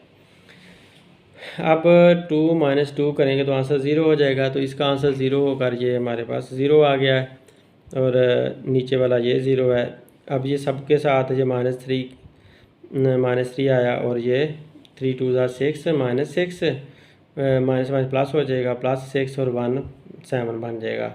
इधर से ये 2 2 4 माइनस का 4 आएगा और यहाँ से 2 1 2 माइनस का 2 आएगा। ये 0 हो जाएगा, -2 0 से 1 का 1 आएगा और इधर से ये 0 ही आएगा। तो ये 0 आ गया। अब इस तरह से आपने ये सारा कर लेना, खुद भी कर सकते हैं आप। अब आप क्या करेंगे कि हमने ना ये 7 को हमें 1 बनाना चाहिए। 7 को 1 बना लेंगे तो आप इसको भी ख़त्म कर सकते हो, इसको भी ख़त्म कर सकते हो उसकी हेल्प से। तो लिहाजा पहले 7 को 1 बनाना है तो 1/7 आपको मल्टीप्लाई करना होगा 7 के साथ। तो 1/7 R2, आप R2 की वजह से ये फार्मूला बना लोगे। तो अब 1/7 आप इन सब के साथ मल्टीप्लाई कर दो। तो मैंने सारी रो के साथ 1/7 मल्टीप्लाई कर दिया, ये कर दिया। अब ये तो फिनिश होकर 1 बन जाएगा, यही टारगेट था वो हमारा। देखें ये 1 आ चुका है यहाँ पे, तो ये 1 आ चुका। अब इस 1 की हेल्प से -3 भी फिनिश करते हैं, -1 भी फिनिश करते हैं। तो -3 कैसे फिनिश हो सकता है कि अगर हम R1 + 3R2, ये R2 है तो R1 + 3R2 करें तो ये वाला फिनिश हो जाएगा। और इसको भी हमने फिनिश करना था, -1 को, इसको मैंने अभी फ़िलहाल फिनिश नहीं किया। यहाँ पर ये वाला जो फार्मूला ना ये लगा दिया, इसके ऊपर लगा दिया, इसको -3 को फिनिश करने के लिए 0 बनाने के लिए ये मैंने काम कर दिया। तो ये R1 + 3R2 इस रो के ऊपर R1 के ऊपर ये फार्मूला लगा दिया। अब ये फिनिश हो जाएगी, यहाँ पर ये 1 ही रहेगा, ये 0 आ जाएगा और ये हमारे पास आंसर आ गए हैं। तो इनको आपने कैलकुलेशन करके आंसर निकालना। 2 + 3 4 12, तो -12/7 बनेगा। यहाँ पर 3 2 6 1 माइनस प्लस माइनस हो जाएगा ना, 3/7 6/7 बन जाएगा। 1 - 3 2 6 प्लस माइनस 1 - 6/7 ये आ जाएगा। ये 3 1 3/7 आएगा, ये 0 ही हो जाएगा। तो ये वाले जो है ना हमने नेक्स्ट पेज पर ले जाने हैं और बाकी ज़्यादा सारा कुछ जो है सेम का सेम ही रहना है। वो सेम का सेम ही चलेगा। अब देखें ये वही वाला लिखा हुआ है 2 - 12/7, इसको हल किया, इसको 2/1 कर देंगे, -12/7 इसको फिर यहाँ पर हल किया, तो ये 7 इन दोनों का एलसीएम आया, 7 को अंदर रख के 7 पे डिवाइड करें तो आंसर 7 को अंदर रख के 1 पे डिवाइड करें तो आंसर 7 आता है, 7 को 2 से मल्टीप्लाई किया तो 14 आया, 14 - 12 2/7 आता है, तो लिहाजा ये 2/7 यहाँ पर आ जाएगा। इधर से इसको हल करना था तो ये था 1/1 - 6/7 आया था हमारे पास, ये 1 आया था ना, तो इसके नीचे 1 लगा कर 1/1 बना दिया, तो 1 ये 7 इनका एलसीएम आएगा, इसका 1 का और 7 का, तो 7 1 ज़ा 7 ही आएगा, तो 7 को 1 से मल्टीप्लाई करें तो 7 आ जाएगा, और 6 का 6 आएगा, 7 में से 6 निकाला, क्योंकि 7 को अंदर आके 7 पे डिवाइड करो ना, इस 7 को अंदर आके इस पे तो 1 आता है, तो 1 6 6 आता है, तो 7 1 से 1 ये 1/6 आ गया। तो ये छोटी सी कैलकुलेशन आप मेरे ख्याल में कर भी सकते हैं। तो अब यहाँ पर ये आंसर आ गया, तो ये आंसर पुट करने के बाद ये बन गया। अब ये -1 जो पहले हमें फिनिश करना चाहिए था वो नहीं कर सके, तो अब इसको फिनिश करते हैं, उस वक्त याद नहीं रहा, तो अब हम यहाँ पर उसको फिनिश करते हैं। तो -1 को कैसे फिनिश करेंगे, अगर हम इसके ऊपर 1 इधर प्लस कर दें लाकर, तो फिर लिहाजा फार्मूला हमें बनाना पड़ेगा R3 + R2, तो R3 ये वाली है, इसके अंदर R2 प्लस करनी है, ये वाली रो प्लस कर देते हैं, तो ये वाली रो प्लस करेंगे तो हमारे पास ये जो है ना 0 बन जाएगा। तो लिहाजा यही कुछ किया हुआ है इसके अंदर, ये इसको 0 बनाने के लिए R3 + R2 किया हुआ है, ये R3 + R2 मैंने यहाँ पर लिख भी दिया हुआ है। तो ये देखिए मैंने सारा ऑपरेशन यहाँ पर लगा दिया, तो ऑपरेशन लगाने के बाद ये 0 बन गया, अब ये भी 0 बन गया हुआ, ये 1 बन गया हुआ, ये भी 0 बन गया हुआ, तो ये मेरे पास आंसर आ गए। इतने तो 0 हो गए हैं। अब इधर से ये 2/7 बचा हुआ है और -4/7, ये वाला भी अभी 1 बनाना है। अब ये 1 पहले बनाओगे तो बाद में इनको आप कुछ कर सकते हो। तो ये 3/7 जो है इसको आप पहले 1 बनाने की कोशिश करते हैं। तो इसको 3/7 को कैसे 1 बना सकते हैं, अगर हम इसका उल्टा ले लें, यानी कि इसका 7/3 ले लें। 7/3 के साथ अगर आप इसको मल्टीप्लाई करो तो ये 1 बन जाएगा, और इसकी मदद से फिर ये दोनों आप 0 0 बना सकते हो। तो लिहाजा मैंने इसका उल्टा ले लिया हुआ है यहाँ पर। यहाँ पर तो ये इसकी कैलकुलेशन की है ना, ये 1 प्लस माइनस माइनस हो जाएगा, -4/7, 1 - 4/7 की ये 1 - 4/7 की ये कैलकुलेशन करके आप लोगों को दिखाई हुई है, तो 3/7 आ जाता है आंसर, ये वाला जो 3/7 है। इधर से ये सारा सेम का सेम ही आना, ये नहीं कोई भी कैलकुलेशन यहाँ पर चाहिए। तो अब बहरहाल ये जो 3/7 था उसको मैंने फिनिश करना था, तो इसको 1 बनाना था, इसलिए इसका उल्टा लिया 7/3 R3, तो 7/3 R3 इसके ऊपर आपने लगा देना है, ये सारी के साथ आपने 7/3 मल्टीप्लाई कर देना है। तो ये देखें सारी के साथ मैंने 7/3 मल्टीप्लाई कर दिया। ये 0 के साथ मल्टीप्लाई करोगे भी तो उसने 0 ही रहना है, इस वजह से मैंने यहाँ मल्टीप्लाई नहीं किया, क्योंकि इनका मल्टीप्लाई के साथ 0 जिसके साथ में मल्टीप्लाई उसे 0 बना देता है, तो इनके साथ मैंने मल्टीप्लिकेशन शो कर दिया। तो लिहाजा मल्टीप्लाई करने से ये कट गया, 3 3 से कट गया, 7 7 से यहाँ पर 1 आ गया, और इधर से ये 7 7 से कट गया, -2/3 आ जाएगा, ये भी 7 7 से कट गया, 1/3 आ जाएगा, ये 7/3 आ जाएगा। तो ये वाले जो आंसर है ना वो यहाँ पर मैंने ये शो कर दिए हुए हैं। अब इस 1 की मदद से आप इन दोनों को फिनिश कर सकते हो आसानी से। तो आप इनका जो है ना उल्टा ले लो, बस 1 के साथ मल्टीप्लाई हो जाएगा, -4/7 है तो +4/7 ले लो, और ये 2/7 है तो प्लस का 2/7 है तो माइनस का 2/7 ले लो। तो ऐसे ही किया हुआ है, R1 -2/7 R3, फिर R2 + 4/7 R3। तो ये जो है ना इनका उल्टा ले लिया और यहाँ पर इनके साथ लगा दिया, तो ये मैंने फार्मूला फिट कर दिया हुआ यहाँ पे और यहाँ पे, इन दोनों के साथ ये फार्मूला फिट कर दिया हुआ है। इस फार्मूले को फिट करते हुए आप लोगों ने बहुत एहतियात करनी है। तो सबके साथ मैंने लगा दिया हुआ, और ये मैंने किया कि जो 0 वाले थे उनके साथ, क्योंकि उसने 0 ही हो जाना था इसलिए नहीं लगाया, तो इन 1 वालों के साथ भी नहीं लगाया, क्योंकि 1 वालों ने भी वैसा का वैसा ही रहना होता है, इस 1 ने भी वैसे ही रहना था, इसने भी वैसे ही रहना था, इस वजह से उनके साथ नहीं लगाया। तो अब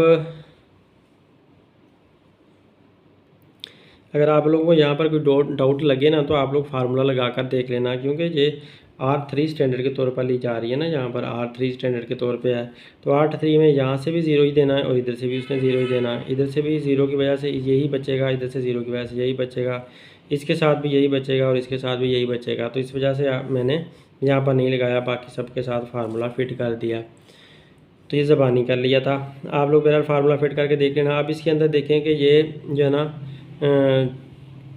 ये 2/7 माइनस 2/7 1/2, तो ये 2/7 प्लस का है और ये वाला माइनस का है। ये दूसरे को फिनिश करके 0 दे देंगे। ये माइनस का 4/7 है, ये 1 इसके साथ मल्टीप्लाई होगा तो ये भी 4/7 ही रहेगा। तो प्लस का और माइनस का ये भी 0 हो जाएंगे। तो ये हिस्सा भी 0 हो गया, ये भी हिस्सा 0 हो गया।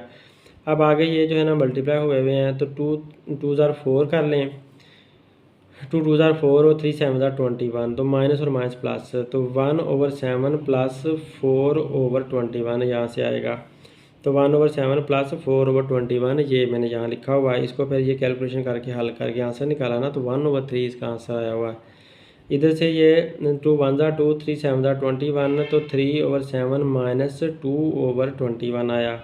तो 3/7 माइनस 2/21 ये यहाँ पर लिखा हुआ है। तो इसको हल करके ये मैंने आंसर निकाला हुआ है 1/3। तो इसकी जगह पर जो आंसर मुझे मिला ना वो 1/3 मिला फाइनल। तो इसी तरह से ये तो 0 हो गया था। इसका भी आंसर निकाला हुआ है 2/7, ये माइनस वाला 2/7 है, तो माइनस का 2/7 जहाँ लिखा, 4 2 ज़ार 8 और 3 7 ज़ार 21, तो प्लस माइनस माइनस माइनस 8/21 ये लिखा हुआ है। इसको पहले इस तरह से सारी कैलकुलेशन की तो माइनस 2/3 बना के एलसीएम लेकर हल करना होता है जब भी फ्रैक्शन में प्लस माइनस का साइन हो। इसको भी ऐसे यहाँ पर हल किया हुआ है। तो 4 1 ज़ार 4 3 7 ज़ार 21, तो 1/7 प्लस 4/21, तो ये आंसर निकाला हुआ है 1/3। तो ये आंसर यहाँ पर पुट कर दिए हुए हैं। इधर लाकर मैंने ये वाले आंसर सारे जो आंसर निकाले थे वो यहाँ पर सारे पुट कर दिए हैं। तो ये आंसर निकालने के बाद ये वाला सारा हमारा 0 0 हो गया और ये 1 1 दरम्यान में आ गया और ये हमारा डिटरमिनेंट का आंसर सॉरी इन्वर्स का आंसर आ गया। तो लिहाजा हमारा सी इन्वर्स का आंसर जो है ना ये आ चुका है। तो यूँ हमने सी इन्वर्स फाइंड कर लिया। तो ये हमने सारा रो ऑपरेशन के ज़रिए सी इन्वर्स फाइंड किया। अब इसको कॉलम ऑपरेशन के ज़रिए से भी फाइंड करना है, वही तरीका जैसे हमने पहले किया था। तो देखिए इसे कॉलम ऑपरेशन के ज़रिए से फाइंड करते हैं। अब यहाँ पर हमने डिटर्मिनेंट वाला सॉरी आइडेंटिटी मैट्रिक्स लगा दिया। ये हमारा ओरिजिनल मैट्रिक्स था जो हमें सवाल के अंदर दिया हुआ था। तो आपने क्या करना है कि इसका -3 को 0 बनाना है और 2 को भी 0 बनाना है। तो इसके ऊपर C2 + 3C1 इसको ऊपर लगा दिया, ये वाला काम, ये वाला फार्मूला लगा दिया। इसको ख़त्म करने के लिए -2 चाहिए, तो C3 - 2C1, क्योंकि ये कॉलम 3 था तो ये लगा दिया। तो ये फिनिश हो गया। अब ये इनके फिनिश होकर आंसर हमारे पास ये आ चुके हैं। अब आप क्या करोगे कि इसके बाद हमने यहाँ पर जो 7 आया ये वाला 7 फिनिश करना है, ताकि हम इसको भी फिर बाद में ख़त्म कर सकें, 0 बना सकें, इसको भी 0 बना सकें। तो 7 को 1 बनाना है। 7 को 1 बनाने के लिए हमें क्या करना पड़ा कि वही 1/7 लेना पड़ा। तो 1/7 वाला हमने इसके ऊपर फार्मूला लगा दिया। तो 1/7 लगाने से ये वाला जो हमारा 7 कट कर 1 आंसर आ गया। तो इधर हमारा 1 आंसर आ गया। बाकी जो कुछ भी आते हैं चेंज होते हैं, होने दें, उसका कोई फ़र्क नहीं पड़ता। तो ये 1 आया हुआ। इस 1 की मदद से आप -4 को भी 0 बना सकते हो, 2 को भी 0 बना सकते हो। तो इसको आपने इनके लिए फार्मूला बनाएं। तो इसके लिए मैंने 2 को 0 बनाने के लिए C1 - 2C2 वाला फार्मूला बना लिया। तो ये इसके ऊपर लगा दिया पहले कॉलम के ऊपर। फिर दूसरे कॉलम को तो वैसे ही रहने देना, वो स्टैंडर्ड के तौर पे जो लिया हुआ है उसी का तो 1 हम यूज़ कर रहे हैं। तो C3 + 4C2 इसके ऊपर हमने फार्मूला लगा दिया। तो ये फार्मूला इसके ऊपर हमारा फिट हो गया और इधर से ये वाला भी देखो 0 हो जाएगा, इधर से ये भी 0 हो जाएगा। तो अब ये भी 0 हो गया, ये भी 0, ये पहले ही 0 है, ये भी 0 है। तो हम यहाँ तक पहुँच गए। अब इनके जो आंसर आए हैं इधर से ये फार्मूला लगाने के बाद वो आंसर मैंने यहाँ पर लिखे हुए हैं। तो ये सारे मैंने आंसर यहाँ पे इधर से निकाल कर यहाँ पर आंसर लिख दिए हुए हैं। अब ये 1 - 6/7 इसकी कैलकुलेशन करके दिखाइए। 1 और 1 - 6/7 ये आप लोगों को करनी आ जाएगी। आप ये भी 1 - 1 4/7 ये भी आप लोगों को कैलकुलेशन करनी आ जाएगी। अदरवाइज़ आप यहाँ से देख सकते हैं। ये बहुत आसान सी छोटी सी कैलकुलेशंस हैं। तो एलसीएम लेकर हल करना होता है जब भी फ्रैक्शन के दरमियान प्लस माइनस का साइन हो। तो अब यहाँ पे हमारे पास ये 0 0 आ गई है, ये 1 0 आई हुई है। अब इधर से आपको यहाँ 1 चाहिए और ये दोनों 0 0 चाहिए। तो ये 1 कैसे बना सकते हैं, इसका 3/7 का उलट 7/3 लेना पड़ेगा। तो इसका मैंने 7/3 इसका उलट ले लिया, ये फार्मूला 7/3 यहाँ पर शो कर दिया है। तो इसका मैंने उलट ये सब के साथ मल्टीप्लाई कर दिया है। तो लिहाजा ये मुझे 1 मिल गया, इधर यहाँ पर ये 1 आ गया। अब इस 1 की मदद से मैंने इनको दोनों को फिनिश करना है। तो माइनस का 1/7 प्लस का 1/7 साथ लेना पड़ेगा, 2/7 की जगह पर माइनस का 2/7 लेना पड़ेगा। तो ये नेक्स्ट पेज पर जाकर मैं इसके ऊपर फार्मूले लगा लेता हूँ। ये देखिए मैंने ऐसे के ऐसे ये सब सेम उतार लिए। उतारने के बाद ये मैंने फार्मूले लगा दिए, ये जो C1 - 2/7 C3, ताकि मेरा इधर से जो ये 2/7 है ये ख़त्म हो जाए माइनस के 2/7 से। तो 1 इसका मल्टीप्लाई होगा, यही होगा, ये 0 हो जाएगा। और इधर से भी ये 1 मल्टीप्लाई रहे तो 1/7 ही आएगा, ये 0 हो जाएंगे दोनों, माइनस का और प्लस का। तो यहाँ पर मुझे 0 0 मिल गई हैं। तो बाकी सारा जो है ना, ये सारा जब हमने इनको मल्टीप्लाई किया 0 वालों को सबको, तो ये हमारे पास आ चुका है। अब देखो ऊपर हमारा वो आ चुका है आइडेंटिटी मैट्रिक्स, और नीचे हमारा ये आ गया है। अब इनके जो आंसर निकालने थे वो आंसर मैंने यहाँ कैलकुलेशन की हुई हैं। ये ऑलरेडी आप लोग कैलकुलेशन सीख चुके हो। ये पीछे हमने कैलकुलेशन जो की हुई है ना रो मैट ऑपरेशन में, ये वही वाली कैलकुलेशन सारी बनती हैं। तो ये यहाँ पर ये कैलकुलेशन सारी मैंने कर भी दी हुई हैं, ये जो इधर से हमारी निकल रही थी इस ऑपरेशन की मदद से। तो ये सारी मैंने यहाँ पे की हुई हैं, ये आप इधर से भी देख सकते हो। और वैसे भी अगर आप पीछे करके आए हो तो फिर आप लोगों को ये करने की ज़रूरत भी नहीं पड़नी, आप डायरेक्टली भी आंसर लिख जाओगे। तो ये वाला हमारा आंसर आ चुका है। अब ये ऊपर वाला फिनिश कर दो और ये वाला जो है इन्वर्स की शक्ल में लिख दें। तो ये C इन्वर्स का हमारा ये आंसर आ गया रो कॉलम ऑपरेशन के ज़रिए से। अब हमारा लास्ट क्वेश्चन है इस एक्सरसाइज का। तो इसमें हमने रैंक फाइंड करना है। Find the rank of the following matrices applying row operation. Row operation के ज़रिए से हम रैंक फाइंड करते हैं। तो रैंक फाइंड करना बड़ा आसान सा काम है, बस आपने ज़ीरो बनाने की कोशिश करनी होती है। आप कोशिश करें कि या तो आपकी ये वाली ये पहले तो कोशिश करें ना आपकी इस रो की मदद से जिसमें 1 हो, इस 1 की मदद से इसको सारी को ज़ीरो बनाओ। अगर ये सारी ज़ीरो बन जाती है, पहले आप फिर इसको ज़ीरो बना लो, तो जितनी भी आपकी रोज़ ज़ीरो बन जाती हैं ना वो ख़त्म हो जाएंगी। जो रो ज़ीरो नहीं बनेगी वो रैंक में आ जाएंगी। फॉर एग्ज़ाम्पल ये दोनों ज़ीरो नहीं हुई तो रैंक इसका 2 हो जाएगा। अगर तीनों ज़ीरो नहीं बन सकें तो रैंक 3 होगा। सारी पूरे 1 2 3 4 चारों एलिमेंट अगर 0 0 हुए तो तब ये रैंक से निकल जाएगी। तो अब देखते हैं, अब ये वाले हमने इसका जो है ना इसको 2 को 0 बनाने की कोशिश की। तो R2 - 2R2 इस पर लगाया ताकि ये 2 0 हो जाए इस 1 की मदद से, मतलब पहली रो की मदद से। इसको मैंने 2 को 0 करने की कोशिश की तो ये लगा दिया इस पर फार्मूला। फिर इससे 3 को 0 करने की कोशिश की तो R3 - 3R3 ये फार्मूला लगा दिया। तो देखें मैंने ये फार्मूला लगा कर ये फार्मूला फिट कर दिया हुआ इसके ऊपर। तो मैंने इनको 0 बनाने की कोशिश कर ली। तो जब मैंने इनको 0 बनाया तो ये 0 बन गई और ये वाले जो चेंज होकर जो भी आते हैं वो आ गए। अब ये जब 0 आ गया तो पहले -4 को 1 बनाऊंगा तो तब ये 8 फिनिश कर पाऊंगा। तो -4 को 1 बनाने के लिए -1/4 लेना पड़ेगा पहले की तरह, -1/4 R2, क्योंकि R2 ये वाली है। तो इसके साथ ये ले लिया तो ये -1/4 मैंने सबके साथ लगा दिया R2 वालों के साथ। तो लिहाजा ये वाला जो है ना मुझे 1 मिल गया इधर से। तो ये देखें मेरे पास 1 आया हुआ है। इस 1 की मदद से मैं -1 को भी 0 बना सकता हूँ, इसको भी 0 बना सकता हूँ। तो -1 को 0 बनाने का तो फ़ायदा नहीं पड़ना क्योंकि इधर 1 खड़ा हुआ है। तो लिहाजा इसको ही 0 बना लेते हैं 8 वाले को। तो 8 को 0 बना लिया, इसका प्लस का 8 था तो माइनस का 8 ले लिया। तो इसके ऊपर फार्मूला मैंने ये लगा दिया R3 - 8R2। तो क्योंकि R2 ये वाली थी ना तो 8R2 इसका फार्मूला बना लिया। तो इस तरह से ये जो है ना ये 8 - 8 आंसर 0 बन गया और ये सारी रो मैंने लिख दी हुई है। तो अब ये भी 0 बन गया, ये भी 0 बन गया, ये भी 0 बन गया। अब ये वाले देखते हैं 0 बन आते हैं कि नहीं आते। तो -2 4 को 2 के साथ काटें तो 4 2 2 8 को 2 पे डिवाइड 4 पे डिवाइड करें तो 4 2 8 यहाँ 2 आ जाता है, माइनस प्लस -2 और +2 तो ये भी 0 हो जाएगा। और इधर से जो बचा हुआ है ना वो है -6 और -8 4 1 4,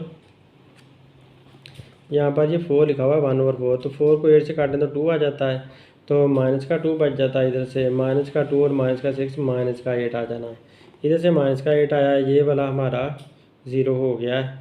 तो अब इनको जो आंसर आए हैं वो नेक्स्ट पेज पे ले जाते हैं, बाकी ऊपर वाले सेम है, सेम के सेम ही रहेंगे।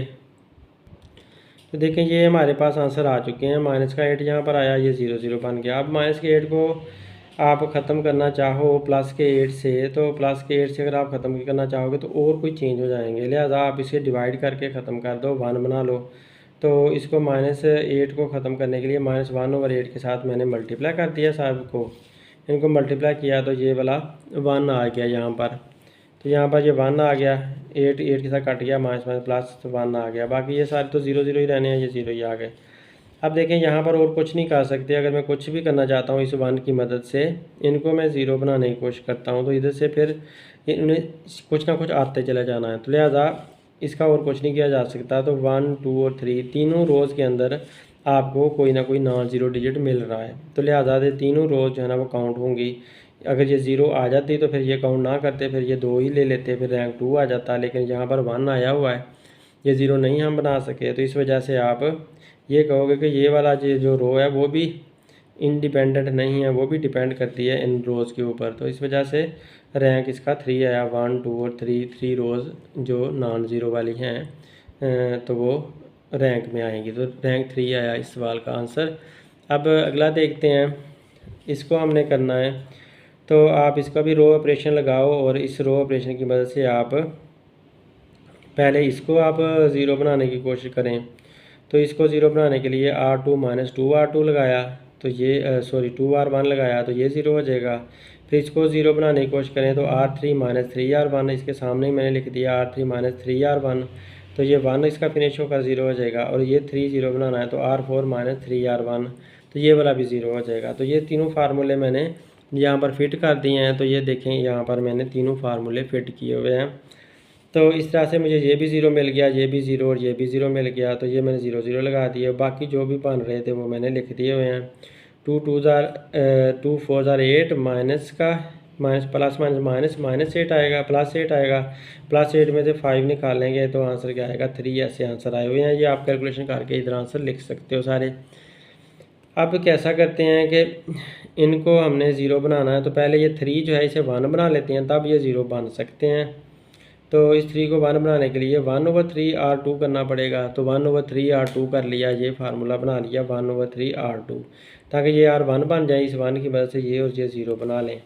तो लिहाजा इसको 1 बनाया पहले ये फार्मूला लगाकर।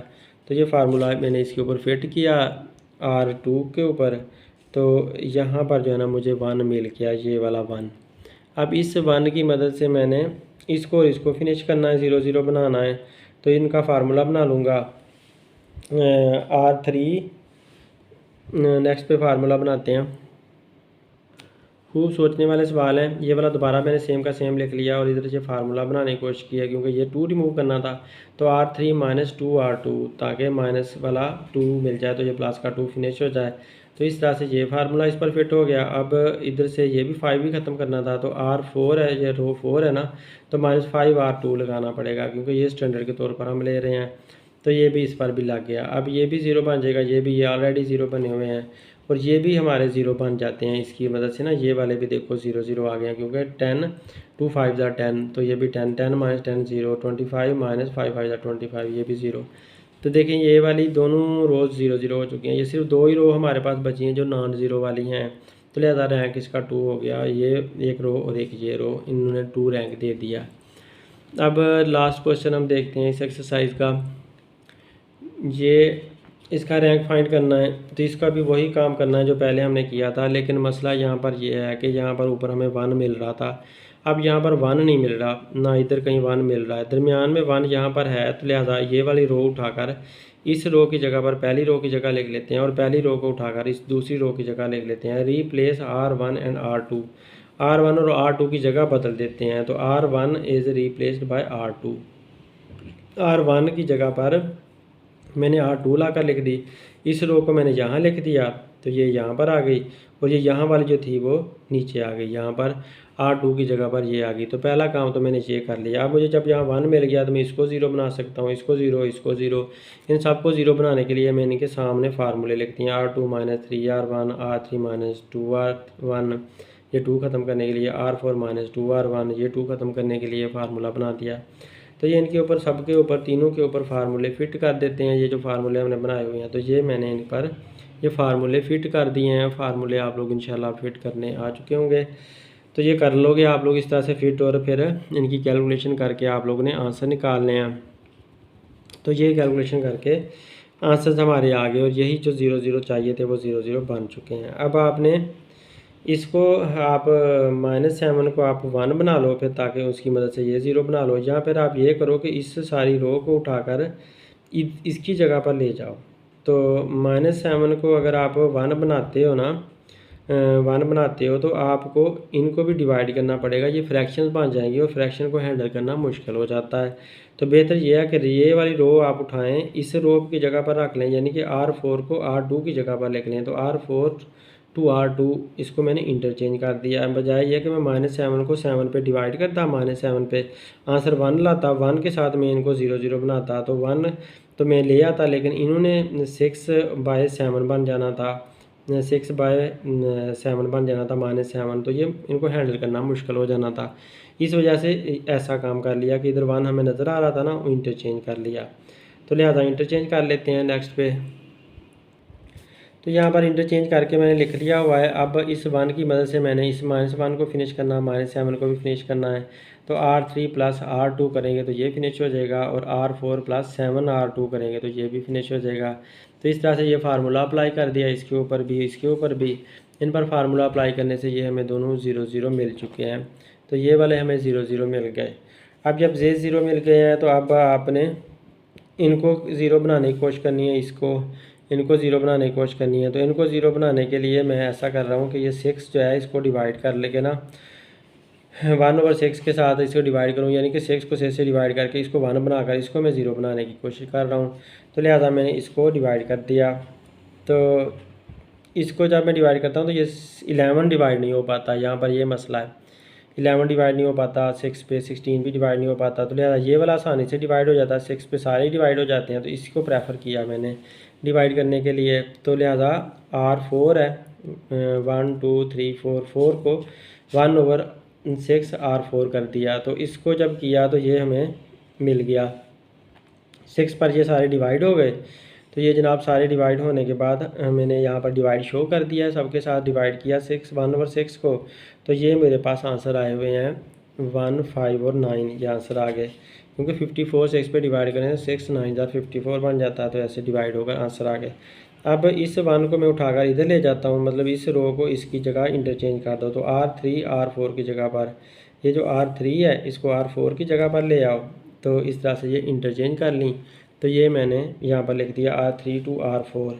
तो ये वाली जो है इसकी जगह पर आ गई, तो ये वाली इसकी जगह पर चली जाएगी। अब ऐसे चेंजेस इनकी कर ली हैं, रोज़ को इंटरचेंज कर लिया। तो इंटरचेंज करने की बिना पर अब क्या होगा कि अब आप इस 1 की हेल्प से ये 6 फिनिश कर सकते हो। तो इसकी हेल्प से हम 6 फिनिश करते हैं। तो देखें हमने R4 - 6 R3 किया ताकि ये 6 फिनिश हो जाए। R4 इसके अंदर आ रही है ना, तो -6 R3 कर दिया, ये 3 है।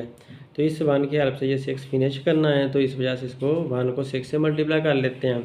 तो ये वाला मैंने फार्मूला यहाँ पर अप्लाई कर दिया, जो मैंने ये वाला फार्मूला बनाया था तो ये यहाँ पर अप्लाई कर दिया हुआ है। तो लिहाजा मेरा ये वाला जो 6 है वो फिनिश होकर 0 बन चुका है। तो लिहाजा मुझे यहाँ पर 0 मिल चुका है। लेकिन इसकी वजह से ये जो है ना मल्टीप्लाई होकर 6 5 30, 30 में से 11 निकाला तो -19, और ये -38 हमारे पास इधर से आंसर आ चुके हैं।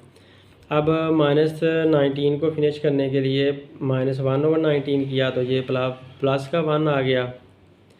तो इधर से भी ये डिवाइड हो गया है। तो ये हमारे पास इनको -1/19 पूरी 4 के साथ हमने मल्टीप्लाई कर दिया। तो मल्टीप्लाई करने के बाद मुझे ये वाले आंसर यहाँ से मिल चुके हैं, ये वाले। अब मैं कुछ भी करता हूँ इस 1 की हेल्प से मैं इनको 5 को 3 को ख़त्म कर लूँगा।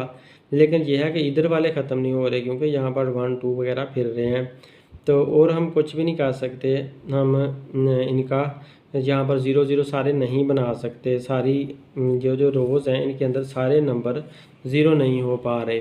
इस वजह से ये फाइनली हमारा आंसर यही बनता है तो लिहाजा इसका जो रैंक है वो 4 ही आएगा, क्योंकि 1 2 3 4 रोज़ के अंदर ज़ीरोज़ के अलावा और नंबर मौजूद हैं, इस वजह से इसका रैंक 4 आएगा। तो उम्मीद है आप लोगों को वीडियो पसंद आई होगी और अच्छी तरह समझ भी आई होगी। Thanks for watching my video. अल्लाह हाफिज़।